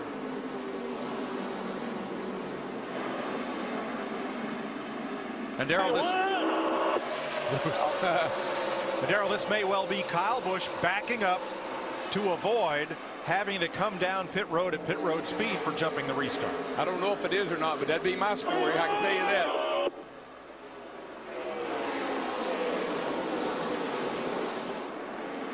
That was Martin Truex's radio because he is excited. He's the leader of this race. He has 1 cup win, as Matt told you, at his home track Dover, but it's been a long time. And just think about a couple of the crashes that he's had recently. Think back to that crash at Martinsville. A couple of hard licks recently. Yeah, and then the one at Texas. I mean, he has taken some licks, but he's putting a whooping on them right now.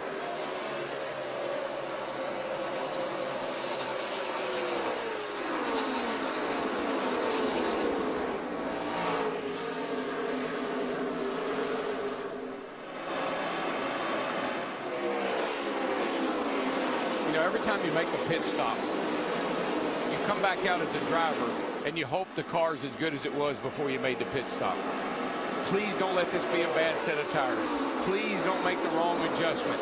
Please don't get me back in this mess right here.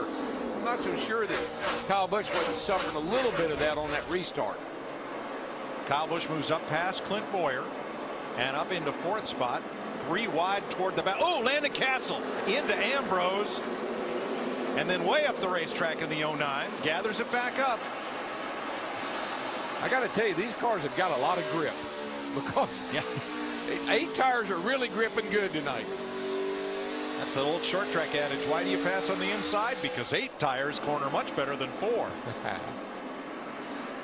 Matt Kenseth passed Casey Kane. That's for 7th. And let me correct, I said 19. There are 20 cars on the lead lap. I neglected to count Ryan Newman on pit road, but he is still on the lead lap. Martin Truex Jr. may be leading this race, but how about his teammate David Rudiman in that 00 car? Started in the 19th position. He has now cracked the top 10, battling Brian Vickers up there, or Casey Kane, for the 8th position. Harvick right behind them in the Bud car. You know, cars go through, the track goes through a transition. Cars go through transitions. We're a little over halfway into the race, 250 laps as a matter of fact.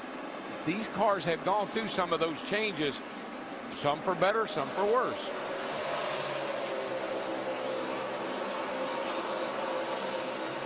There's another driver that's starting to come into the picture that kind of got off. Carl Edwards in that 99 car. Almost fell outside the top 20 now. He's trying to get back to the top 10. We're riding with Dale Earnhardt Jr. looking at Carl Edwards. And Larry, I watched Carl Edwards. He has been up on turns 1 and 2. He's been in the fence almost about 3 times and saved it. Yeah, that one restart where he dropped 12 spots right away from being caught on the outside 3 wide. Darrell, I'm not sure if we maybe thought something was going on with Kyle Busch and was getting away from him as we continue to watch this battle between Harvick and Dale Earnhardt Jr. But he just drove by Jeff Gordon in that 24 car. Yeah, Larry, I really think he gave back those spots. I don't know if he got a warning or not, but I think he knew that he had beaten 11. Trouble turn 2. Jimmy Johnson gets into, is that Logano? I think that's Logano. Well, it's Logano into the wall. And we're under caution for the 4th time tonight. Going here, let me get a look at it. I believe there may have been contact between Joey and the 48. Let's take a look at it here and see what happens. 48 down under the 20, turns 1 and 2. 48 pushes up, bam, right into the left rear of the 20 car, and around goes Logano. Joey was 18th. He was on the lead lap. Jimmy was a lap down. Let's ride with the Lotus Chevy and see what happens. Outside. He just inside. Clear. Pits are open, Steve. Jeff Gordon saying his car has got terrible loose end, tighter in the center. Another track bar adjustment for the 24, Krista. Steve, Denny Hamlin's saying he's just a bit free when the guys are getting aggressive on restarts. They're going to tighten him up just a touch. Matt? Need more help in the balance issue for the 18 of Kyle Busch. Air pressure change. Meanwhile, on the 56 of Martin Truex Jr., they're going 4 tires, no adjustments. And staying out, Matt Kenseth, who was on pit road about 20 laps ago. He and David Rudiman do not pit. Yeah, actually, since the last restart, they only had 12 laps on their tires. That could just be borderline right there. got to know when to hold them. Got to know when to fold them. I don't know if it's a good move or not. A roll of the dice by Kenseth and Rudiman as we are under caution for the 4th time tonight for Joey Logano's spin.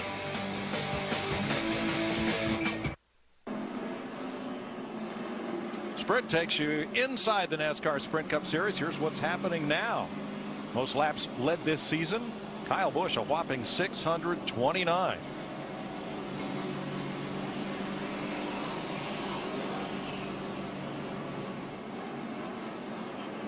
And there's your current points leader, Carl Edwards, who right now would be 23 up on Jimmy Johnson the way things are running. Fuel your inner NASCAR fan with the new HTC Evo 4G, only from Sprint at sprint.com/speed.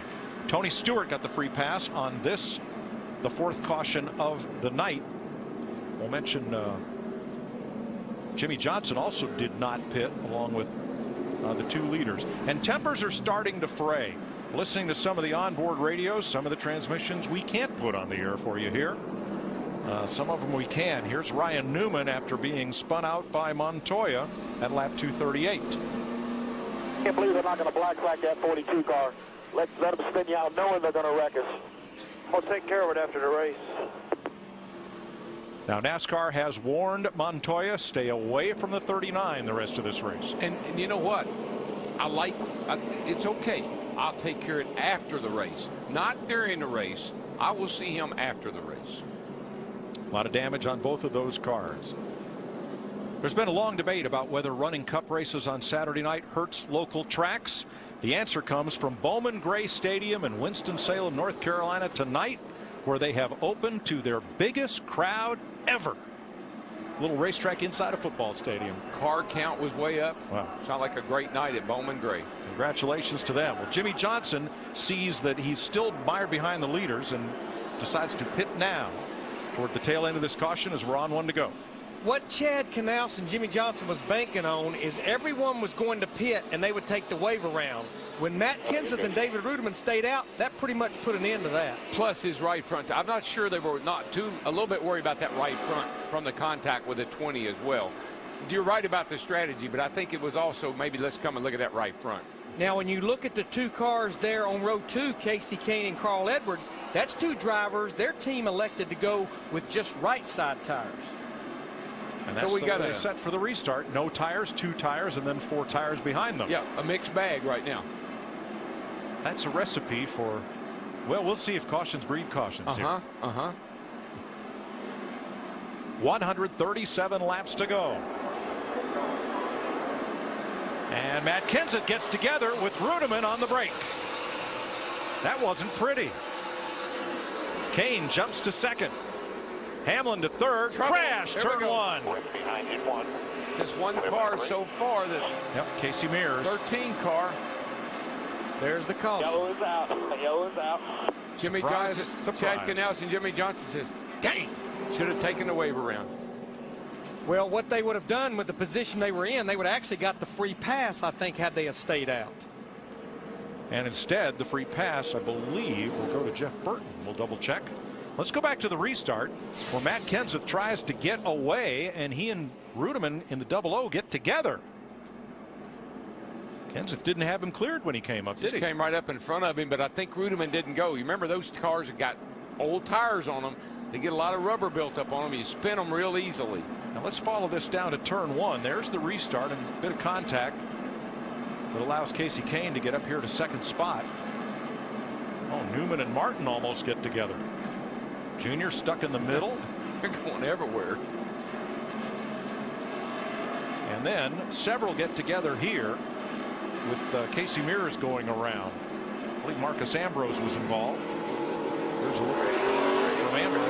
His ride on the restart. Clear, you're all clear. All clear.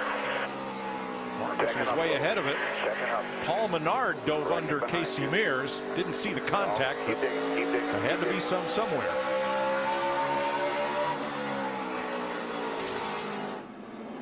Now, we saw Ryan Newman in that 39 from that aerial view shoot the gap there. All the repairs, everything that's happened, he has now cracked the top 10. They kept him on the lead lap. He's sitting there in the 9th position with this 39 car. That's really going to make Montoya mad. Especially if he looks at the scoreboard. Oh, he's not going to be happy about that at all. Good old short track looking car. Oh, yeah. And hardly anybody's going to pit. Brian Vickers will. And so will Jeff Burton. He's the free pass car. So we'll take a break. You're watching NASCAR on Fox. 133 laps to go tonight in Richmond. They just waved the green flag with 130 laps to go. Matt Kenseth takes off on the restart. Remember, his tires have 12 more green flag laps on them than the tires on Casey Kane and Denny Hamlin, who fight for second. Boy, Hamlin looked like he was in a hurry that time, Larry. Shot down on that inside. Looking down underneath the 4 car right here. Watch him go up off his corner. Well, he is the driver, and amongst all 4 of those, 4 fresh Goodyear tires from the caution before this one. Martin Truex trying to get back to the front in the 56. Clint Boyer is right there after starting 3rd. He's 5th. Kyle Busch looking on with David Rudiman, Mark Martin, Ryan Newman, and Jeff Gordon, the top 10. You know, Darryl, you talked about this track going through a transition. I know one thing that has happened since the start of the race. We've dropped 10 degrees in ambient. That's a lot of track temperature change, a lot of grip change. Yeah, and it's a dramatic change of the race car.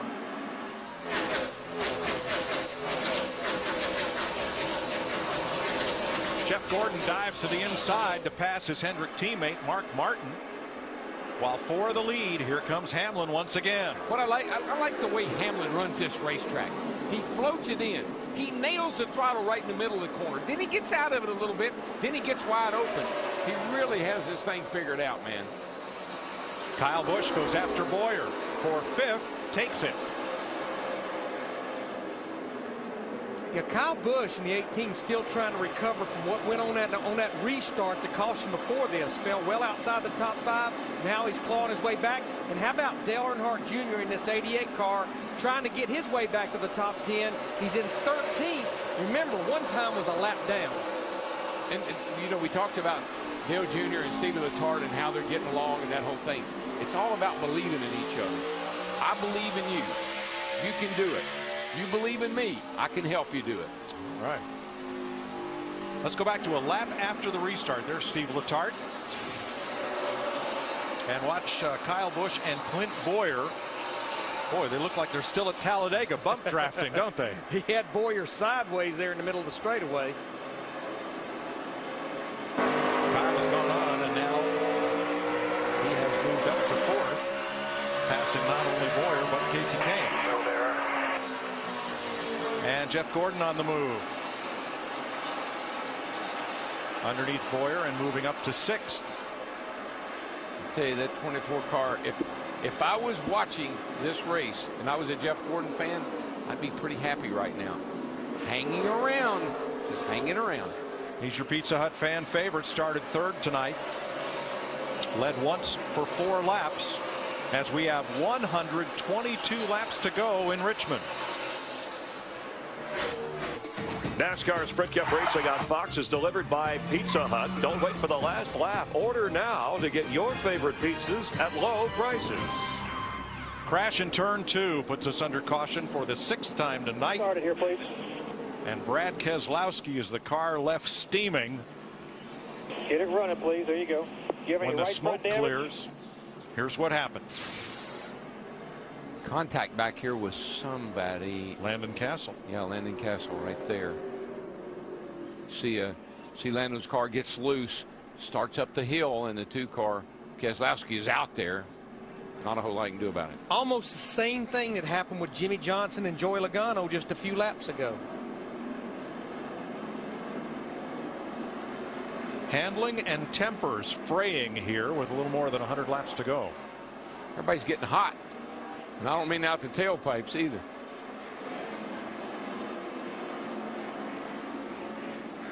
Pit road's open. Here they come. David Rudiman and Matt Kenseth should be in. They did not stop last time around, but Kenseth stays on the racetrack. He does not stop. Junior gets a splash. Dick? Well, the junior pitting was a last-minute decision. First, Steve Leclerc said stay out, and then instantly he said pit. And Junior came in. They're looking for a bit of a contrarian strategy here.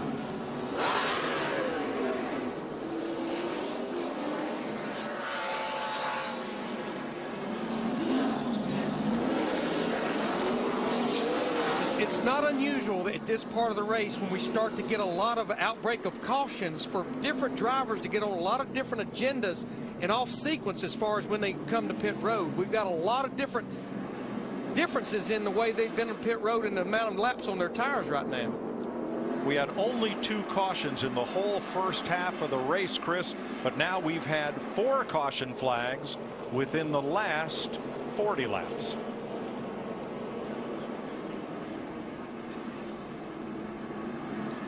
So 8 leaders, 10 lead changes as Hamlin leads Truex at the moment, and night racing in Richmond. Good crowd on hand, and earlier in the race, lap 105, Ryan Newman into the back of the pole sitter, Juan Pablo Montoya. Montoya did not forget. No, he did not forget. He comes down, he hooks the 39 car, puts Ryan Newman in the outside wall, and telling you right now, there's a lot of hard feelings out there between this one. And moments ago, Jimmy Johnson, who won the last race we had at Talladega, with some problems getting into Logano. Yeah, Jimmy gets in just a little bit too hard in that corner, gets into Joey, spins him around. Just a moment ago, the 09 of Landon Castles, he gets into the number 2 of Brad Keselowski and sends a 2-car around. Great job of driving right there by the 34 car David Gilliland to keep from hitting Brad as he was spinning around. And so through this race, Kyle Busch has dominated, led the most laps, 145. But with Denny Hamlin on top, Joe Gibbs Racing has dominated this sport, or this race, winning the last 4 here. They've also led the most laps during the last 4 races in Richmond. They still have a firm grip on this racetrack so far as when it comes to Joe Gibbs Racing between those 2 drivers. And Kyle Busch currently running 4th. Matt Kenseth in the 3rd spot as we rejoin Darrell, Larry, and Mike. Thanks, Chris. Interesting strategy. The first 10 cars did not pit. Hamlin, Truex, Kenseth, Kyle Busch, Casey Kane, Jeff Gordon, Boyer, Mark Martin, Regan Smith back up into the top 10. Brian Vickers, they did not pit. And everyone up there, Mike, but Matt Kenseth, they truly only have about 9 or 10 laps on their tires, so I don't think they're in bad shape there.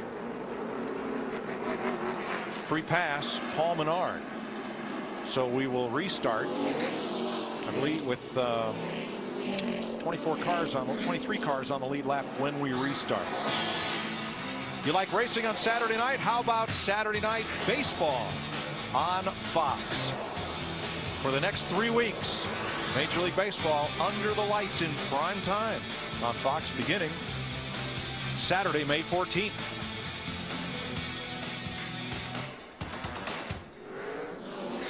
117 laps to go to settle this.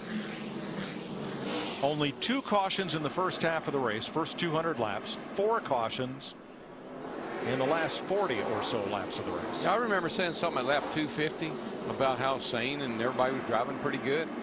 And they were. 30 laps ago, man, we had a lot of wrecks and cautions since then. Hamlin, Truex on the front row, Kenseth, Kyle Busch, Casey Kane, and Jeff Gordon the first half dozen.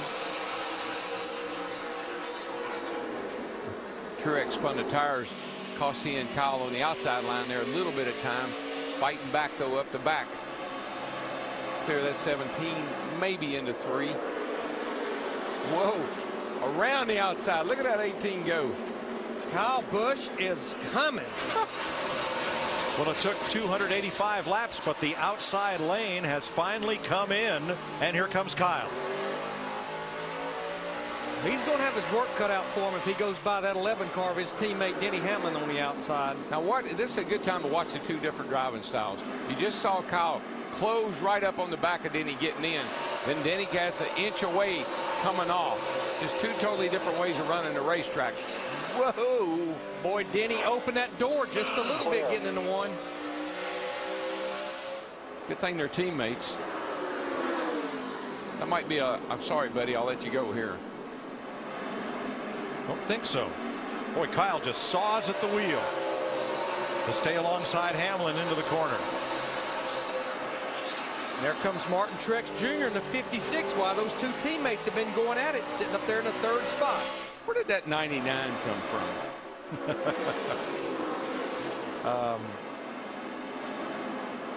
Well, I think changing those 2 tires on their last pit stop, that got Carl Edwards track position. Looking pretty good right now compared to what he looked like earlier in the night. Carl Edwards just turned his fastest lap of the race. He's the 5th place car.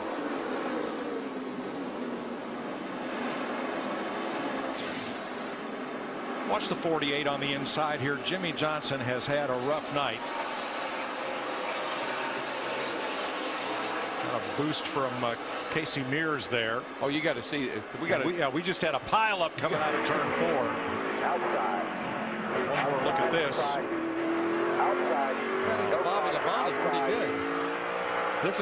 This is what I was jumping up and down about. Watch that. Look, 4 wide right there. Ambrose and Kurt Busch. Kurt Busch just pile drived his way right through the middle of that. Both those cars have been pinballs tonight, and there's a lot of tire rub smoke on Kurt Busch's double deuce. Yeah, Kurt Busch's bad night just went worse. It's 2 laps down, back in the 28th position.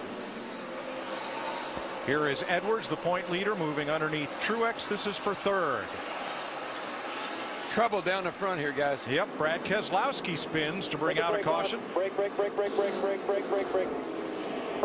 Okay, get it started here. Leaders in 3rd and 4. Brad is 1 lap down, trying to keep from going 2 down. And he will. Oh, got a flat right rear. He may not make it around without losing another lap. Here's Jimmy Johnson, and there's the 83 car of Vickers. And Jimmy Johnson says, yikes. Boy. That's about as close as you can come and not be involved. I think you have to appreciate what Keselowski did there, Darrell, because if he doesn't turn that car hard left, he takes out Vickers and maybe several more. Got her locked down, I can tell you that.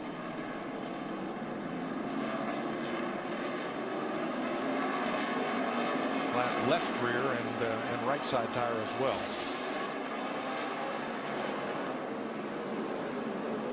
And pit road's open. Carl Edwards in that 99 stayed out. So did Dale Earnhardt Jr. and Jeff Burton. Steve? Jeff Gordon saying his car is just a little bit too loose. 4 tires and fuel for Jeff Gordon, Krista. Steve, Denny Hamlin had to come in. They're getting a little bit free. They needed the tires, just a slight adjustment in the right rear. Matt? A little debate between Dave Rogers and Kyle about whether to stay out or pit. They finally pitted. 4 tires and fuels for the 18.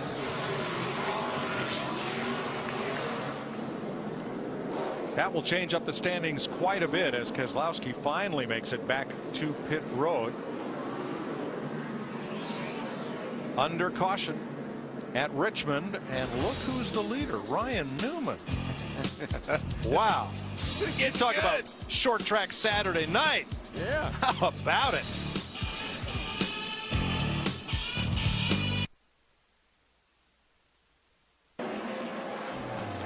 Tonight's aerial coverage provided by DirecTV. To get the most sports in HD, call 1-800-DirecTV. You're looking at the haulers parked in the garage. Richmond has long been known as the action track. I think you might want to be standing here, or perhaps here, or perhaps here when the race ends tonight, because the steaming isn't just going to be coming from the radiator overflow on Brad Keselowski's car as it is right now. Ryan said he would see Juan after the race. He won't have 4 to go. No. And Kurt Busch has been extremely upset about the performance of his car tonight. He's just mad at everybody. Yep. Well, one happy guy, as we look at Kurt Busch riding around under caution, one happy guy is Jimmy Johnson. He gets the free pass on this caution.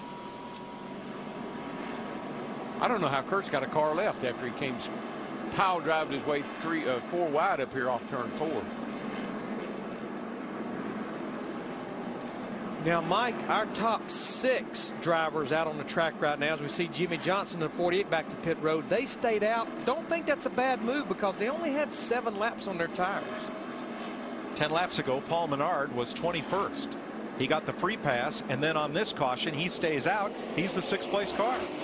Not that this could possibly happen, but should it go green the rest of the way? I really kind of like coming down here this last little bit and topping up. What do you got to go, 103 laps? Especially if you're way back in the pack. It would put it right on top of the fence. Right on the money. So no green, white checkered involved there, but you'd be right on top of the fence. Well, it's a whole new cast of characters at the front. Carl Edwards the leader, Earnhardt second, Burton third, David Reagan fourth, A.J. Allmendinger, who got a great finish here last year, 5th, and Paul Menard 6th. Then Newman, Kyle Busch, Biffle, and Hamlin the top 10. Truex will restart 11th, and Jeff Gordon 12th. You talk about your comers and goers. Half of them came, half of them went on this caution. I think we'll see it again on this restart. And the next caution. And the next. 101 laps to go. Green flag. Carl Edwards jumps away from the fray. And they're 3 wide into the corner with Biffle on the bottom. Whoa, Kyle Busch, net 18, is on a mission. Right up the middle with that blue number 18. He has those 4 fresh tires, and he's going to try to get there while he can. Yeah, look at Jeff Gordon. Paul Menard, Jeff Gordon, Martin Truex right there. All of them just wadded up. Gordon in the middle, 3 wide, nowhere to go. Kyle Busch is a rocket. Nobody is running the outside. Oh, there they go.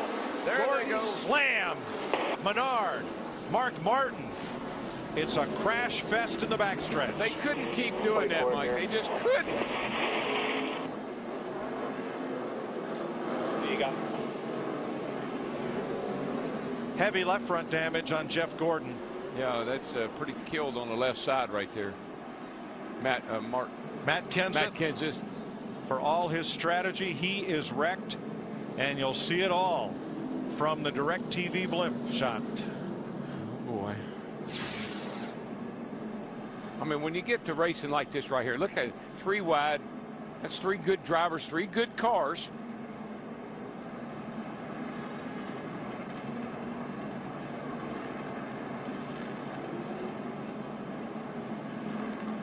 Boy, it's like Boyer became the sandwich, the meat and the sandwich between the 17 of Kenseth and the 27 of Menard. Yeah, and Jeff Gordon slammed that inside wall hard, left driver's side.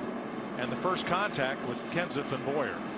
The 17 and the 33, not here. We're okay until they get kind of nose to tail, and there's just no room. Well, it almost is like Matt saw that he had some room to move over toward Jeff Gordon, but he didn't take into consideration they were 3 wide behind him. Darrell, I can't help but think UPS Logistic, open up, closed up. Yeah, that door slammed shut, Larry.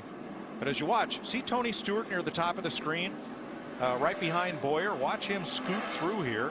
Casey Kane on the inside, slams on the brakes to miss Gordon, and Kane gets through. Stewart and a lot of them just thread the needle. Boy, Gordon almost came back up there and got Harvick in that 29. You know, Mark Martin got turned around. I'm not sure how much damage he got. David Rudeman got him in a 0-0. Yeah, he got a lot of left side damage as well. Smith and McMurray scoop through. Bam. Crash behind you. Crash behind you. Big crash. Big crash. Roll out. That was from Martin Truex. Let's ride with Harvick. Still clear. Spin. Stay. Middle. Outside. Woo, good job. Is that safer barrier down on the inside of that wall back there where Jeff Gordon slammed it? Back in front of you. Back it down. They're all over the place there. Wow, Kurt Busch. That went his way. When you say he drove through it, you're not lying.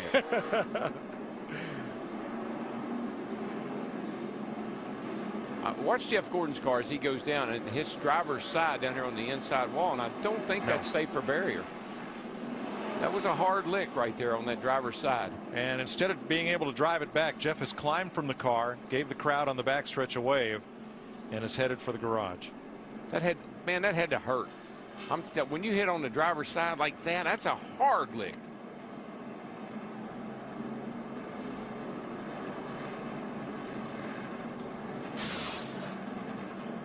There are the cars, the major cars involved. And let's listen in on Jeff Gordon. That hurt. Tell you what, I find the worst freaking place to hit damn walls. I think we're done, dude. Yeah, I know. Several times in his career, most notably I think at Las Vegas, where there was an opening for rescue crews to drive out onto the track, he hit a wall without a barrier. He's hit some really hard with no safer barrier. Steve? 33's in. Clip Boy, they're making sure there's no tire rubs, checking the damage. 4 tires and they'll top off, Matt. Carl Edwards felt like that we're going to get some long green flag runs due to the rash of cautions. Things will calm down, so they decided to pit and take 4 tires. Slight adjustment to try to tighten this race car up a little bit. I think Carl Edwards may be a little gun shy from last night running out of fuel.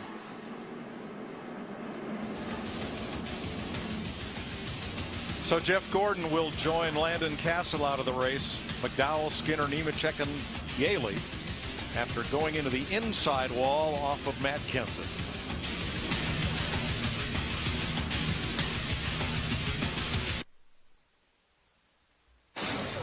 NASCAR Sprint Cup Racing on Fox is delivered by UPS. Let UPS put the power of logistics to work for you. These are the headlines. Time for an AT&T race break. Jeff Hammond, Chris Myers from the Hollywood Hotel. 92 laps to go. And Jeff Burton, it's been a year of streak busting. 85 races without a win at one time. Was a lap down. He's your leader ahead of Dale Earnhardt Jr. Yeah, both those cars right there. Jeff Burton back on lap 265. He winds up, getting a free pass to get himself back on the lead lap. And then Dale Jr., they made some pit strategies, and Steve Letarte, gets the wave around. And the next thing you know, he winds up staying on the lead lap, and now he's running second. And creeping into the top 10, Tony Stewart on the pre-race show talking about with Darrell Waltrip, he's as happy as he's ever been. Probably thought he should have a couple of wins by now.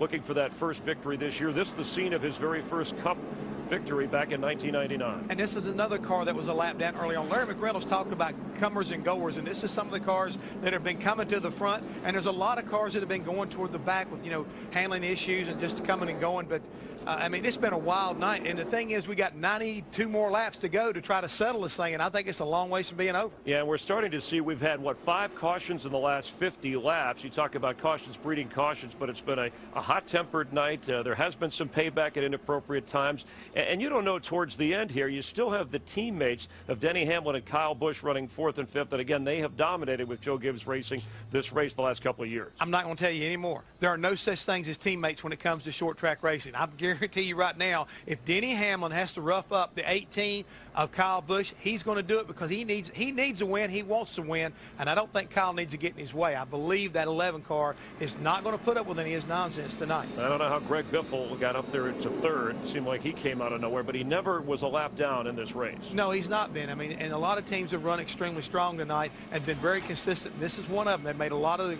right calls on pit road. Again, they've taken 2 tires at certain times. there's been a lot of strategies playing out right now, Chris, and that's what I think this race is going to wind up being, is who makes the right call at the right time. Here's another car that's been fighting all night long. They've been chasing this car all night long, and finally back there on lap 291, he gets back on the lead lap. And I'm just wondering whether or not, you know, Chad Knaus has made enough of the right adjustments to make things work. And you take a look here. Yeah, just Kevin in front Harvick, of Jimmy is Kevin Harvick in the 10th spot. And you see what he's doing right now. It looks to me like he's maybe trying to save a little bit of fuel, messing with the brakes. They're doing a lot of different things, and you know, you just don't know what's going on with these guys as they go with strategy. Jeff Gordon, who led 4 laps tonight but wrecked out, is with our Dick Berggren. Well, you said it hurt. You okay? I had knocked the wind out of me a little bit there. I mean, I seem to find the worst angles of walls, and as hard as it hit on that left side, it must have hit the corner of that inside wall. Again, I wish they had a safer barrier there. I seem to be able to find the ones without the safer barrier, but what a shame, man. That DuPont Chevrolet was so strong tonight. So proud of Alan and these guys. I hate we lost that track position there, you know, with all the pit sequence and different pit strategies that were going on there. And you know, 100 to go, everybody's losing their patience, including me. I mean, we were all 3 wide, and I don't know what happened. I just know that somebody got into my left ear, and around I went. But you're okay, and that's what's most important. Chris? Thanks, Dick. We were listening on the radio, and Jeff calling some people idiots on the loose out there as drivers that he admitted, even he losing his temper at this stage. You know, and he talks about, you know, having that crash, you know, here and picking bad places. Remember back in Las Vegas, he had the same problem there, and he got spun out and he wound up hitting in that opening. And again, you got to give a tip of the hat. NASCAR has built some very safe race cars for these guys to be able to walk away from. Yeah, Martin Truex Jr. bouncing back after the wrecks he's had, currently running 6th. So let's take a look at the current standings for the fastest pit crew and how people have voted. AT&T customers can find out the final race standings as soon as the checkered flag drops. AT&T, the nation's fastest mobile broadband network, getting faster with 4G. With 88 laps to go, pit strategy. Pit strategy certainly will be important. Oh, it's going to be very important. Again, you know, with the number of laps we got going on here, if you can come in and get 2 tires and make the track position you need necessary, I mean, I think track position is going to be so important. And I think Jeff, you know, pointed out something that was, we're not done with these guys losing their tempers and knocking it, beating and banging on each other. Yeah, Kurt Busch came to Richmond, the only driver in the top 5 all season. That looks like that's coming to an end. But tonight's not done. What about next Saturday night? What danger lurks around the next turn? Under the lights Saturday night, a super speedway that races much like a short track. Darlington is an animal all of its own. You had to be tough to win here. You had to man up. But I promise you, this will not be a nice lady. Hot night in South Carolina. Will justice prevail on the racetrack? Keep watching NASCAR on Fox. But first, a lot to settle tonight, and for the 3rd time this year, Mike, Kyle Busch has led the most laps in a race. He's failed to win the previous 2, and right now running 4th behind Jeff Burton, Dale Earnhardt Jr., and Greg Biffle. Well, Chris, here's how the field got topsy-turvy with this recent rash of cautions. The first 2 cars, Burton and Earnhardt, pitted back at lap 280. The next 9 cars pitted at lap 293, and the 9 cars after that pitted at lap 304. So they're all on different sequences and agendas. We've got Burton and Earnhardt, Biffle and Busch, Hamlin and Truex, Newman and Kane, Stewart and Harvick, the top 10. As we get ready to go with 22 lead lap cars, Dave Blaney got the free pass. Burton got a great restart. Dale Earnhardt Jr. in the 88 got a terrible restart. He spun the tires. Yeah, he didn't clean them up good enough. Got to be careful with that, and it's opened the door for Kyle there on the outside. He and his teammate side by side. Whoa, got the door closed on him there almost by the 16. Forced it through. Kyle Busch wasting no time, wheeling it on the outside, trying to get back to the lead.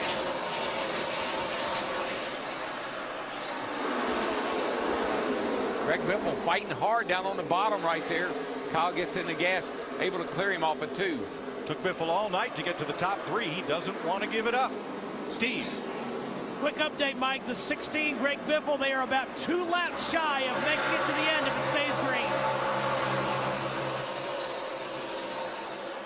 Denny Hamlin to the inside for 3rd. But there goes Kyle Busch in the 18. You're riding with him right there on the outside of Burton down the backstretch. He wants this lead back.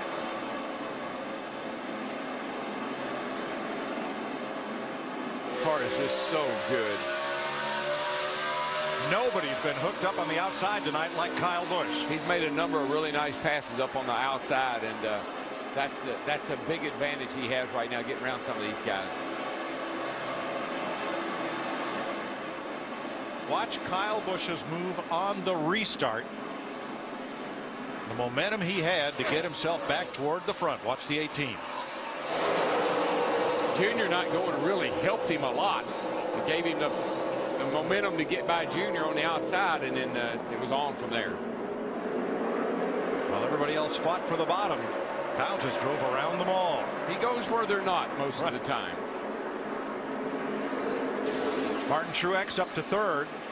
Biffle to fourth. Junior's fifth. Kane is sixth. Well, and Martin Truex Jr. in that 56 just drives by Jeff Burton in the 31. He's on the same strategy pretty much as far as laps on his tires as our two leaders, Kyle Busch and Denny Hamlin. Jeff Burton in the 31. It's his best run of the year. Hasn't had a top 10 finish since last October at Martinsville. Finds himself fourth now. Yeah, he came in here as the only Richard Childress driver of the four that was not in the top 10 in points. Not real sure about his strategy, though, Larry. He's running pretty well right now, but that car doesn't look like it's perfect. It's like he's got his hands full right now to me. Dale Jr., Greg Biffle. Fifth place here, about 2.5 seconds off the lead. See, Casey Kane in that 4 car started in the 4th position. He pretty much has been top 5, top 10 all night long in that Red Bull car.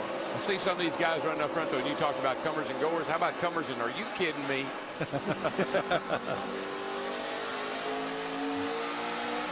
Kevin Harvick coming up on Tony Stewart, who has come to life in the second half of this race. He's in 8th, Krista.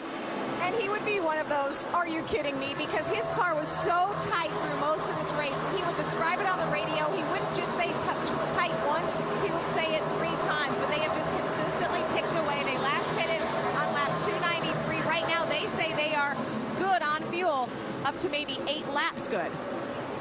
Well, he's on our biggest movers list. Stewart started 31st, running in 7th. Jeff Burton, Brian Vickers up. Heck, the whole top 5 started 11th or worse. 4 of the top 5 started 20th or worst. Here's another one. There's no big surprise, but the closer is closing. Kevin Harvick. He's up to 8th place, and I don't think we've called his name all night long.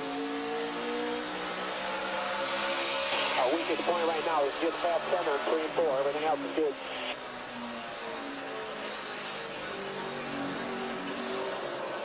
You know, going back to what Chris Devoto was talking about being good on fuel, the only 2 drivers that I'm concerned about with 75 laps to go would be Jeff Burton in the 31, as well as Dale Earnhardt Jr. in the 88, who's back in 10th. They have not been to pit road since lap 280.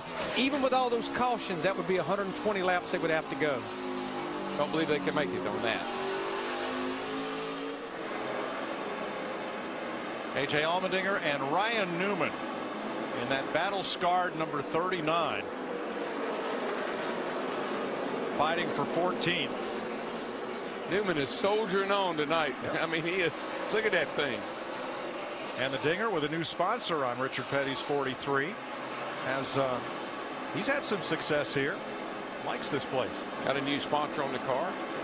You see McMurray there in the 1 car. He's still on the lead lap back there in the 16th position.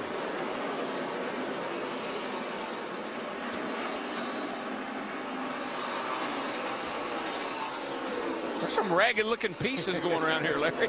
I'm telling you. Well, this is their final short track race for a while. They had to get it all out of their system. Some of these guys may not be able to use these again after tonight.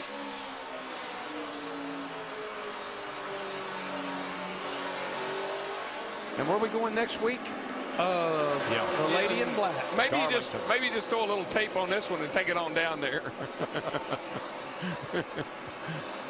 You see right behind this battle right here, of course, Kurt Busch in that. He is 2 laps down in the 22 car, but I'm looking back there at Joey Logano in the 20. Remember, he was involved in an accident early, but he's still on the lead lap.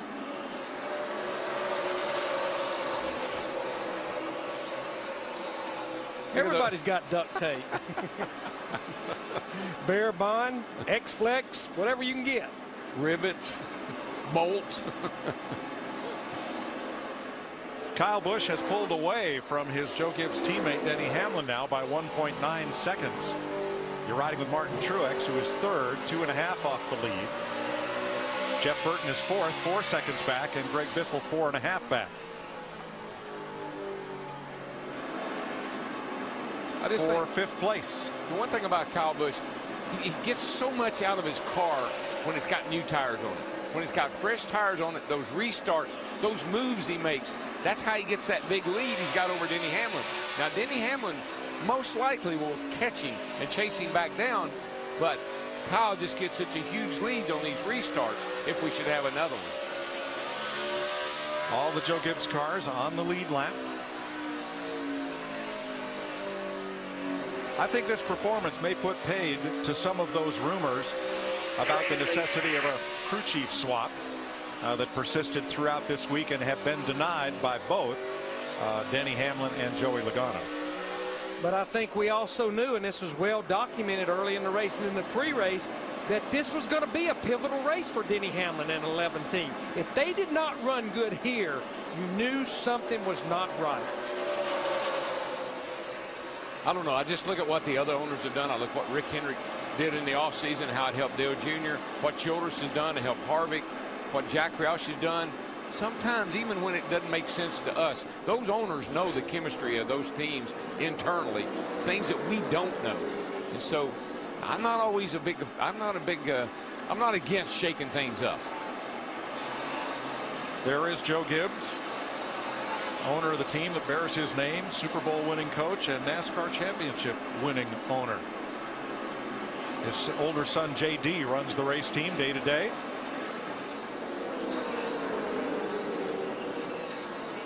And we are 64 laps from the finish, with Kyle Busch leading his teammate, the hometown hero Denny Hamlin, now by 2.2 seconds.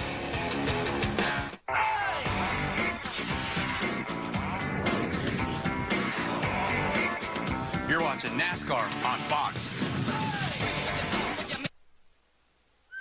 NASCAR Sprint Cup Racing on Fox is sponsored by the new 2011 Ford F-150, built Ford tough. By Subway. Subway keeps Carl Edwards running all day. Subway, the official training restaurant of Carl Edwards. And by Sprint, proud sponsor of the NASCAR Sprint Cup Series. Kyle Busch out front by 1.5 seconds over Denny Hamlin. There's David Stremme and his brand new team's debut, running right at the top 30. There is the gap, first to second, with a few lap cars in between. Sprint users have spoken. We're going to ride shotgun with Martin Truex Jr. in third place, 3.8 seconds off the lead. Brought to you by Sprint and HTC Evo 4G.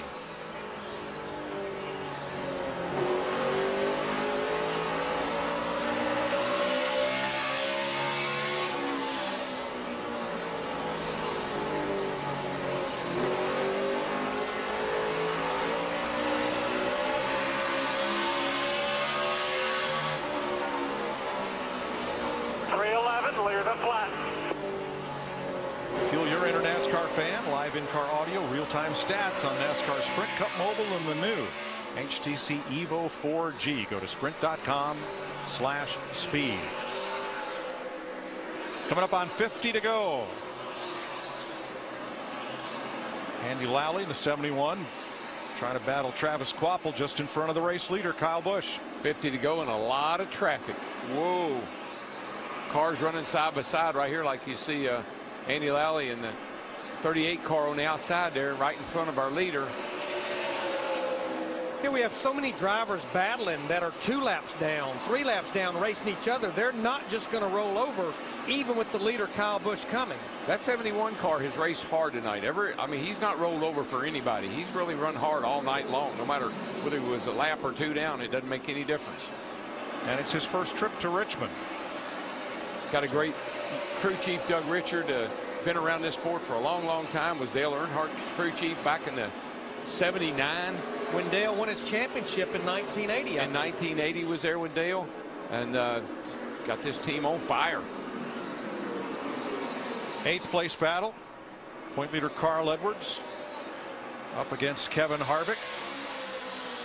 Now they're about 8 seconds off the lead, as we still have 21 cars on the lead lap all the way back to Dave Blaney and Ryan Newman. I believe Kevin Harvick's fighting the same thing he's been fighting all night long. He can't get in the throttle and get off the corner. I'll tell you, the guy that's right, look who's right behind him right here, the UPS car. David Reagan sitting there in 11th place. This is 2 spots he's trying to take over, and he's going to get one of them right here. And that's all because he held off Jimmy Johnson to get the free pass back 120 laps ago. Little contact there between the 88 and the 6.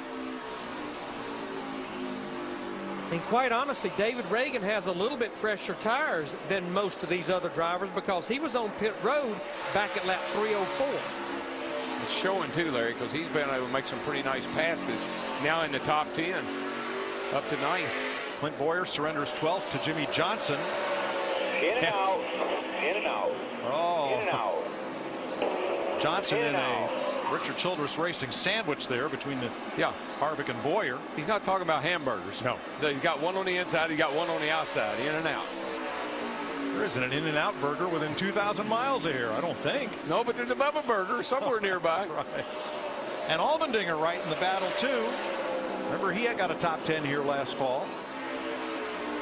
All trying to battle for 11th place.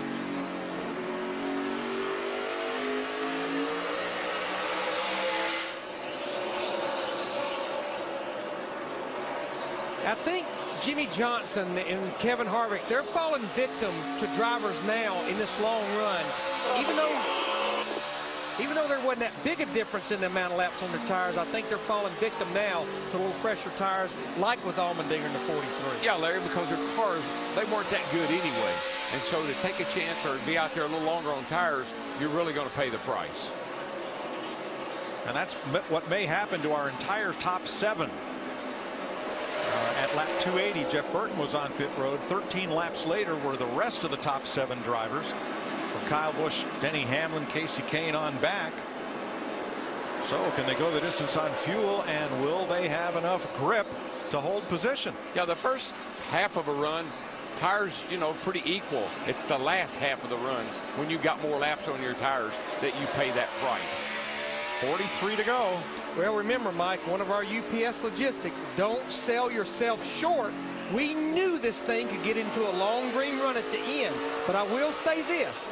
The trends of the race say we normally get the last caution somewhere with roughly 20 laps to go. And that would be about 20 laps from now. Kyle Busch has eked it out to a 2-second lead over his teammate Hamlin. Yeah, he really Kyle got through the traffic pretty easily, actually. Didn't have much trouble. Then he's back here. He's struggling a little bit more getting around some of these cars, allowing Kyle to really put some distance between him and his teammate.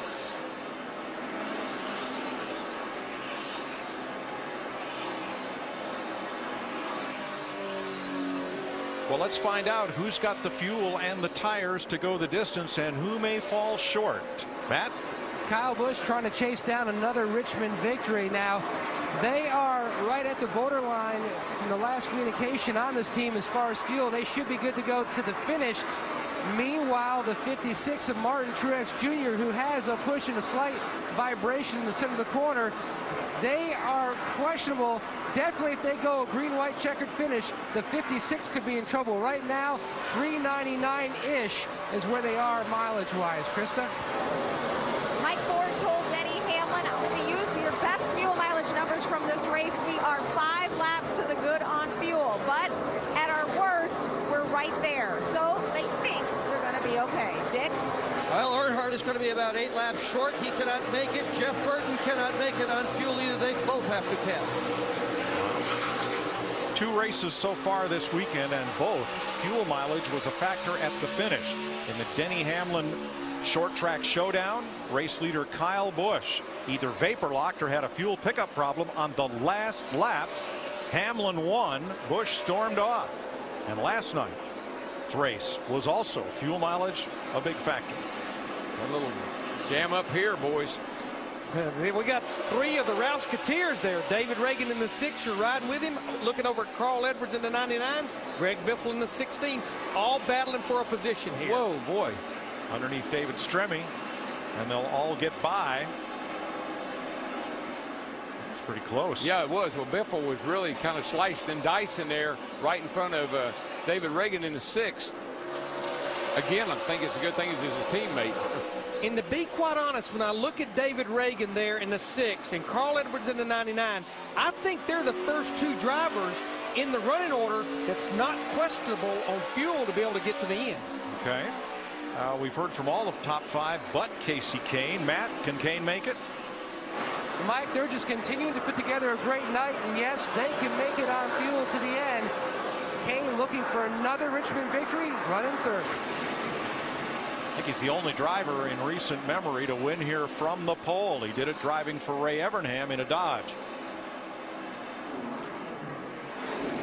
35 laps to go. Kyle Busch, your leader, by 2 seconds over Denny Hamlin.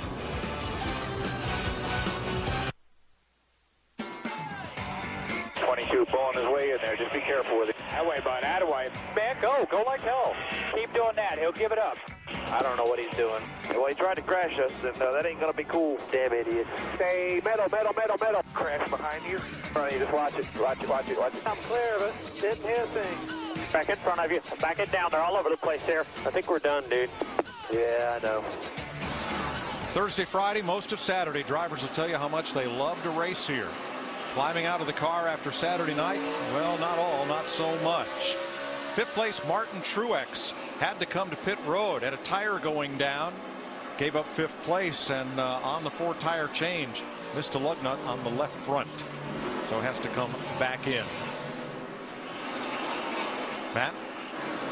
Mikey had a loose wheel on the right front, but they're telling Martin that he's got a broken stud. They're bringing him back to pit road for repairs. Can't repair that. Nope. Not because the stud's what the lug nut goes on, and you can't race without 5 lug nuts per wheel. 24 laps to go.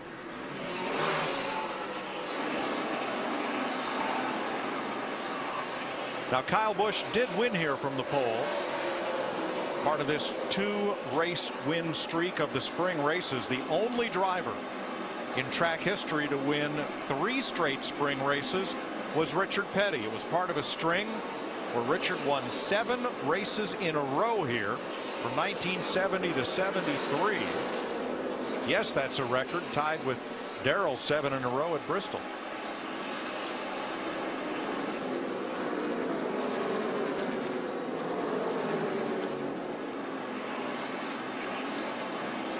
You saw Martin Truex's reaction to having to stop and then having to come in on the penalty. Frustration abounds. Well, you've driven hard all night long. You've gotten yourself in a pretty good spot here. You got 20 laps to go, and all of a sudden you've had your night's gone. It's gone. Yeah, it's a driver that has not had a top 5 finish in over a year. Felt like it was there tonight. I tell you, a guy I've been watching, Larry, is this cat right here in the 6 car. He just keeps marching. He's up to 5th. He's getting ready to jump all over Jeff Burton here for 4th. That little 6 car is moving. But Jeff Burton in that 31, as well as Dale Earnhardt Jr. in the 88, who's running back in 8th, we are almost positive those 2 drivers still have to make a pit stop. They've not been to pit road since lap 280. Joey Logano is going to go down a lap. He is the 16th place car. And A.J. Allmendinger just moved up into the top 10. May equal the run that he had here last year. And I'll tell you something else. If the 18 car gets hung up in some of this traffic, that 11 car might be a skosh better than he is. The 11 has still got a pretty good shot at winning this thing. Dave Blaney in the 36 for Tommy Baldwin. They picked up Golden Corral for 19 races after their performance at Talladega. So Blaney's done a good job of staying on the lead lap tonight until right now. As here comes Kyle. See, the next car that he'll put a lap down, Greg Biffle in the 16, it wasn't that long ago. He was up there in the top 5. but we're in that zone where the pattern of the trend of this race says we probably might get a late race caution. 18 laps to go, Steve. And Mike Greg Biffle, just listening to him, he has a left rear. It may not be going down, but he said it is completely worn out. Thanks, Tim. Dick? Jeff Burton just couldn't wait, Mike. He had to come in and get fuel and 2 tires. Better to lose that lap here than risk running out. We saw that last night in that NNS race. I mean, you run out of fuel here, you can't get back to pit road, you're in big trouble. Yeah, back in the day, the cars seemed like they would, give you a sign they were going to run it. Start skipping, miss a little bit, and you can make another lap and get to the pits. These things just quit. They are sucking every bit of the fuel out of these fuel cells today. 3 Toyotas and 2 Fords in the top 5. Kyle Busch, Denny Hamlin, Casey Kane, David Reagan, and point leader Carl Edwards with 16 laps to go in the Crown Royal presents the Matthew and Daniel Hansen 400. 5 cars, 14 to go, but they fuel 7 seconds over 3rd place. You heard Dave Rogers tell Kyle Busch, save me a little bit of fuel, and with a 2.5 lead over his teammate Denny Hamlin, he can do that because we also know Mike Ford told Denny Hamlin, you know what, we're going to be a little close too. They better start working together if that's the case, or they'll run each other out of gas racing each other. Right. The big difference, though, is race traffic. You see Kyle is in a little pocket by himself right now.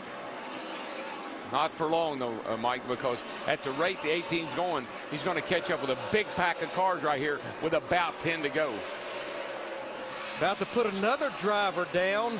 Our closer, Mr. Where Did He Come From, pulling up on the back of him right here, Kevin Harvick in the 29. Yeah, he had it, just a little while ago we were saying, hey, look at Kevin. He's got a shot here. Now he's going a lap down. Yeah, Harvick's lap times have faded to about half a second slower than Kyle Busch, and so the 12th place car goes 1 lap down. The 2 Gibbs cars, they're just so consistent. Everybody else is dropping off the pace a little bit.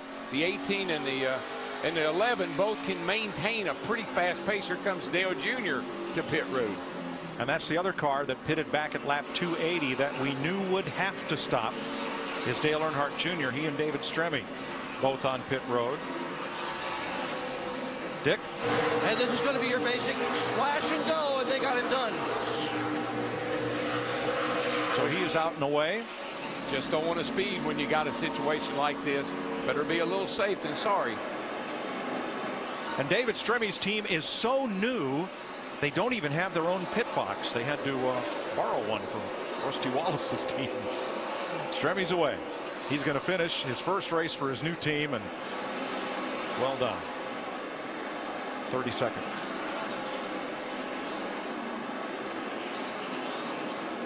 A lot of guys are getting good runs tonight, Larry, that need them. Casey Kane, David Reagan. Stewart's made a great recovery. Dale Jr., well, he's on pits now. Allmendinger, some guys getting some good runs. One name you didn't mention, Denny Hamlin in that 11 team. That's been the topic of our discussion most of this weekend. They've not had a top 5 since they won Texas back in the fall. 8 laps to go.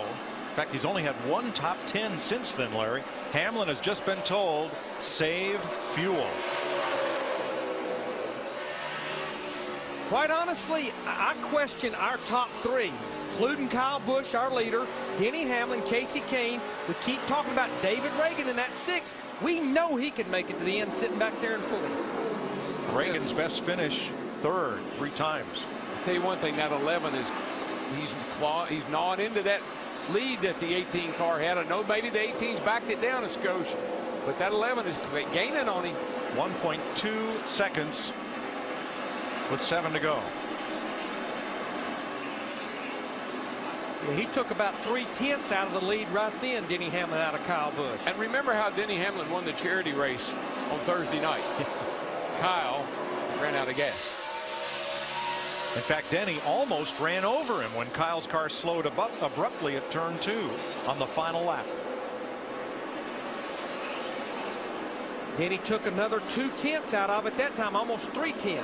I felt like all along that with a little bit of traffic, if the 11 could get a break, he's a little quicker than the 18 right now. 4 of the top 10 cars in jeopardy on fuel. Kyle Busch, Denny Hamlin, Casey Kane, and 9th place Tony Stewart.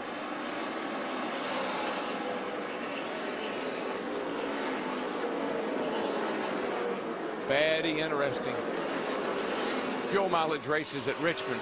4 to go.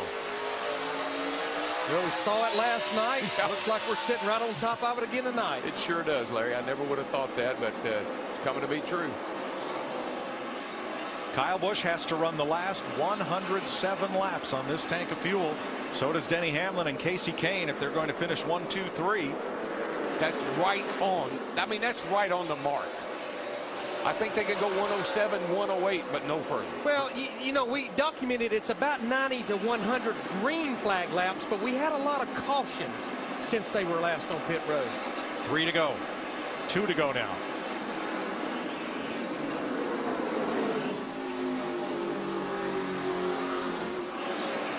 White flag is coming out. White flag's in the air. One more time around. Bring it home, bud. 3/4 of a mile to go for Kyle Busch. Lap cars may not be a factor.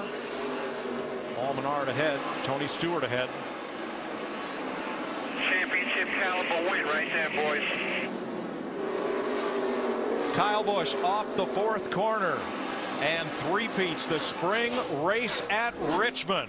Very impressive. Happy birthday. Denny Hamlin. You're the unfair advantage. Across the line. Casey Kane makes it home. David Reagan, Carl Edwards, the top 5. Boyer 6th.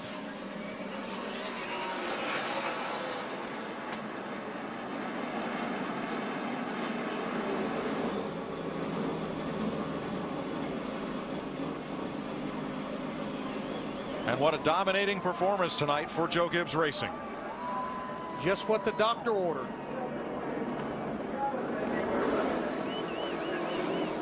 The only thing they're going to be swapping is trophies. I like what Kyle Busch's spotter said. You are the unfair advantage. I like that. Darrell, the way he wheeled around everybody on the outside on fresh tires was like nobody else could drive all night. It's his 21st Sprint Cup win. He'll be 26 years old Monday. He is 3rd among wins by drivers under the age of 26, behind Jeff Gordon and Richard Petty. 3rd win at Richmond in his 13th start. He's won 3 of the last 5 here, and is now tied with Dale Jr., Jimmy Johnson, and Tony Stewart for the most wins here among active drivers. He's pretty good at this too. He's like Houdini. And the fans run to the fence to salute him or to boo him. And to him, I don't think it matters as long as they're making noise. Meanwhile, back at the ranch,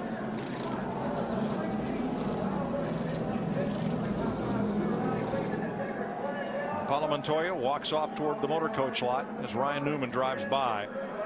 They had a couple of dust-ups here tonight.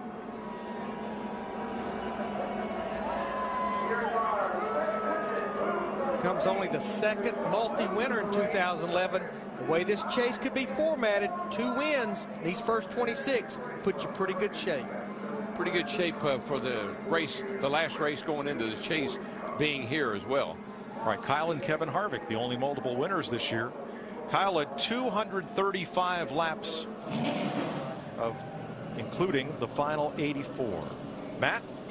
And catching up with Ryan Newman back in the garage here. Are you headed to the hauler to have a conversation with Montoya? No, I'm just headed to the NASCAR hauler to see how this situation is going to get handled. How do you want it to be handled, Ryan? Just fair, I guess. I don't know that you can't have that. I mean, I know that he ran up on me off of 2 there, and I clipped him. I mean, I'm not going to try to dump myself into the wall, but to retaliate the way he did just didn't show much class. Seems to be a lot of history that dates back to his first Cup start at Homestead. Yeah, I don't know that he can even remember back that far, but just proud to represent the U.S. Army, and we'll see what we can do. See what we can do with him. Mike. Thanks, Matt. Good hustle to catch up with Ryan Newman. Here is Montoya getting the ride back to the coach slot. Dick Berggren is there attempting to interview Montoya, who waves him off and heads through the tunnel. Meanwhile, this young man's going to get a birthday celebration, and we'll share it with you after this.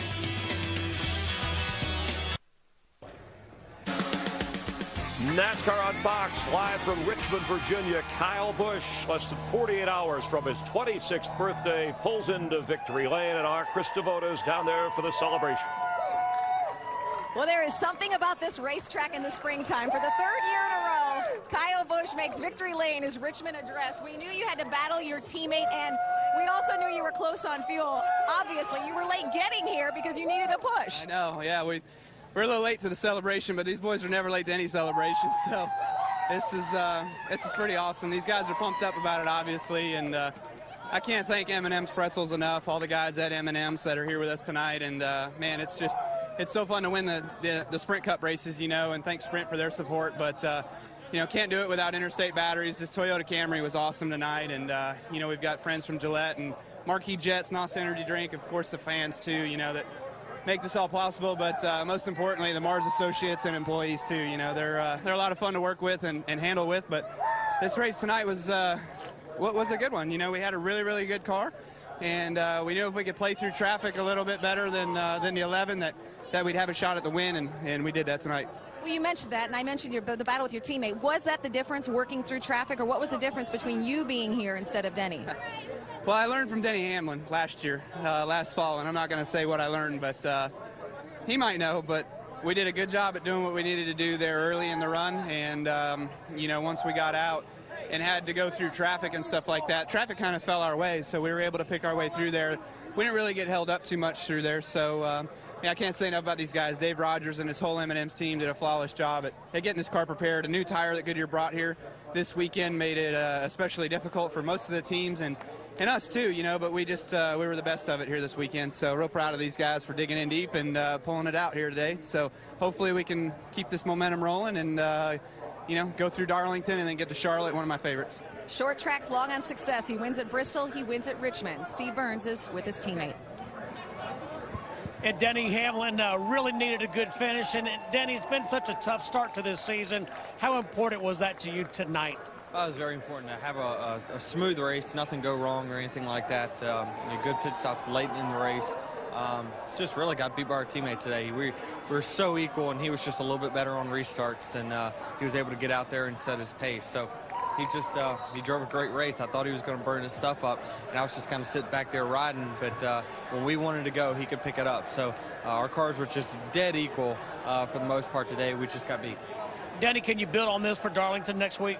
I think so. I think that we have a great shot to win there. We won there last year, and this is what we need with our FedEx Freight team is to get back on track. And just can't say enough for everyone at Gibbs for kind of sticking with it, and we're going to get back to the top 10. Thank you, Denny. Thank you. Thanks, Steve. So for the fourth time, a first and second place finish between Denny Hamlin and Kyle Busch, and they have split so far. Denny had won the previous two. Kyle gets him this time, and last fall, Kyle said, hey, I learned from him. He's not going to reveal what he did, but it was the other way around as we look at the unofficial results from a wild night here in Richmond. Well, right now, when you take a look at those teammates who run, but how about those all Toyotas at the top of the list right there? Casey Kane having a great run. To me, this was exactly what Mike Ford needed and Denny Hamlin to be able to shut everybody up as far as how they're working together. Denny Hamlin led 38 laps, but of the 400, Kyle Busch to lead 235 laps, and really the last 84, not much in doubt. Catch me if you can. His favorite movie, Kyle Busch, is Days of Thunder, and we have felt like that tonight, Nights of Thunder here in Richmond. Let's get some final thoughts from Larry, Darrell, and Mike up from the booth. Guys? Well, how about some personal bests? Best finish of the season. Second for Hamlin, Third for Casey Kane, fourth for David Reagan, seventh for A.J. Allmendinger, 13th for Dave Blaney, and that's an important one. That's huge headed to Darlington, because that means Dave Blaney and that team, they will be locked in the top 35. And you think about David Reagan, he has not had a top 5 finish in over 2.5 years. We talked about what the doctor ordered for Joe Gibbs. It's also what the doctor ordered for Tony Stewart, first top 10 finish in a while. Yeah, and, you know, we worried about the crew chief change. Well, are they going to change on 11 to 20? What are they going to do? I think they answered that question tonight. 11's pretty happy. I saw Mike Ford go over and give Denny Hamlin a nice pat on the back. Right. So good for them. But I thought tonight was very interesting, and we talked about in the opening, comers and goers. Yes. Some guys that needed good runs, personal best, they got them. 10th 1-2 finish, though, for Joe Gibbs Racing, who thoroughly dominated here tonight. On to Darlington next Saturday night. That'll be the Showtime Southern 500. You'll see it Saturday night on Fox, another baseball NASCAR doubleheader. So 9 races. It's the quarter pole of the season, Jeff, and we have 17 races until the chase. The third straight race here now that Carl Edwards has maintained the top spot. Kyle Busch jumps up 3 to the third spot. Well, that's the biggest mover right now. You got to watch Kyle Busch. He keeps sneaking up there closer and closer. Jimmy Johnson, he rebounded after really starting off really slow tonight with a top 10 finish. And, I mean, that's the thing, is that these points are becoming more and more valuable each and every week as we go deeper and deeper in the season. So A.J. Allmendinger all the way up to 11. Greg Biffle, 14th. Denny Hamlin talking about the night he needed, coming in second and heading to a place he's had success before in Darlington. Jamie McMurray, the guy who's won quite a, has great success last year, looking for that first win this year. Let's check in with Steve Burns, who's with Casey Kane, who led 29 laps tonight. Good night for Casey Kane, and coming off another knee surgery. How do you feel? I feel great. My knee, I never even thought about it throughout the race. It was just more about the car, and the team did a really nice job. The whole Red Bull team, the Toyota ran great, and everybody from Kroger. It was a good night. We've had 3 bad ones in a row, so to come back and have a solid top 5 tonight and lead some laps, felt like we were one of the better cars. It was good. See you at Darlington. All right, thanks. Episode of Cops. Instead, the Richmond race, but Juan Pablo Montoya did not want to comment. We'll see what kind of justice is handed out by NASCAR, as you heard comments from Ryan Newman heading to the NASCAR hauler after the race when he said he would settle things. Meanwhile, there's the coach, the Hall of Famer, Joe Gibbs, celebrating with Kyle Busch. And let's check in with Steve Burns, who's been busy running around. He caught up with the points leader. Well, Carl, it was a pretty physical race out there. It kind of went through ebbs and flows and just kind of a strange night. It was wild, man. It was wild. We worked hard. Our Scott's Fusion was fast, and I thought, man, we're going to get a win here. We got the fuel mileage. We got fuel, and I thought those guys would run out of gas. And then David Reagan went by me. I came to grips with the fact that he was going to win the race, and then those guys made it to the end. But a great night for our Aflac Scott Sports. Another good points night. Yeah, we're leading the points, so that's good to wake up tomorrow and have that feeling. That'll be nice. Good run. Thank you. Thank you. Thanks a lot. Thanks, Steve and Carl. We'll hear from more drivers. Take a look at where the season stands at the moment as we head towards next Saturday night in Darlington. You're watching NASCAR on Fox, where Kyle Busch is your winner tonight. 22 pulling his way in there. Just be careful with it. That way, bud. That way. Man, go. Go like hell. Keep doing that. He'll give it up. I don't know what he's doing. Well, he tried to crash us, and that ain't going to be cool. Damn idiot. Stay metal. Crash behind you. In front of you. Just watch it. Watch it. I'm clear of it. Didn't hear a thing. Back in front of you. Back it down. They're all over the place here. I think we're done, dude. Yeah, I know. Live here in Richmond, and the aerial coverage provided by DirecTV. To get the most sports in HD, call 1-800-DirecTV. And helping us with the radio remix, we heard some people called idiots tonight. We heard some other things. Some things weren't cool, I can tell you that. Well, let's go to, we saw Ryan Newman when Matt Yoakum caught up with him afterwards. And this is where it began on lap 105 tonight. Newman gets into the back of Juan Pablo Montoya. Yeah, come up off that corner. Juan wants to get high, and Ryan had already stuck his nose in there. But because of that, Juan feels like he owes Ryan one. He goes back and turns him, spins him out, and backs him up into the outside safer barrier. And it definitely, escalated, I think, from there. Both these drivers were definitely upset about it. Montoya didn't want to talk. But what do you think NASCAR? This is to have at it, hands off, or whatever, gloves off, whatever you want to call it here. What do they? You think they'll punish him? Well, I don't think there's. I mean, it was like one of them could have done maybe backed off a little bit of something more. Like Ryan maybe could have given more room. That's going to be the big argument for Juan. And at the same time, he says, "Hey, have at it, boys. I got back what he gave to me. And I think that's the problem. This is usually the place you settle those things. Yeah, right, but then when you turn right around, you go to Darlington next weekend. I mean, this could continue on. That's the reason why I'm really curious to see what NASCAR tells Ryan, because I think Ryan, in his mind, feels like when I get to Darlington, I may have to go ahead and settle this thing. Well, if NASCAR does not, but you got to be careful what you say, right? Because I didn't say anything. Oh, okay. But Ryan Newman has to be careful what he says. You didn't want to say anything. I want to know if Montoya's going to get punished or not. I guess we'll find out from NASCAR. Won't. Okay, you're saying no, he won't. We have more in just a moment.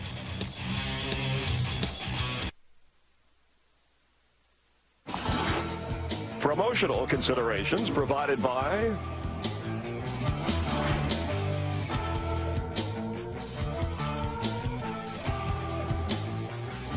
So Kyle Busch, who started 20th, ends up driving to victory lane in a race that he dominated. And at one point, looked like he'd pull away from the pack, but his teammate Denny Hamlin finishing second, Casey Kane third. Coming up, your late local news, Fringe. That's what you're living on and then right 30 now. seconds to fame. We're working on that as well. Hey, next Saturday night, it's the night before Mother's Day. Don't forget Mom. We have a doubleheader again with baseball, 1 Eastern, and actually 12:30 Eastern. We moved it up a half hour early because it's 7 Eastern. The pre-race show delivered by Pizza Hut will come to you from Darlington, South Carolina. That's the track with all the great nicknames. Yeah, the track Too Tough to Tame, the Lady in Black. I mean, it's just one of them places you really don't look forward to going to, and you're glad to see in the rearview mirror. And you heard Denny Hamlin, who finished second tonight and win that race, won it last year, say, hey, I'm in good shape. We'll see if he and Kyle Busch will battle again for the win, or if Ryan Newman and Juan Pablo Montoya Part 2 will take place. For Jeff Hammond, I'm Chris Myers. Thanks for being a part of NASCAR on Fox, and we'll see you next week.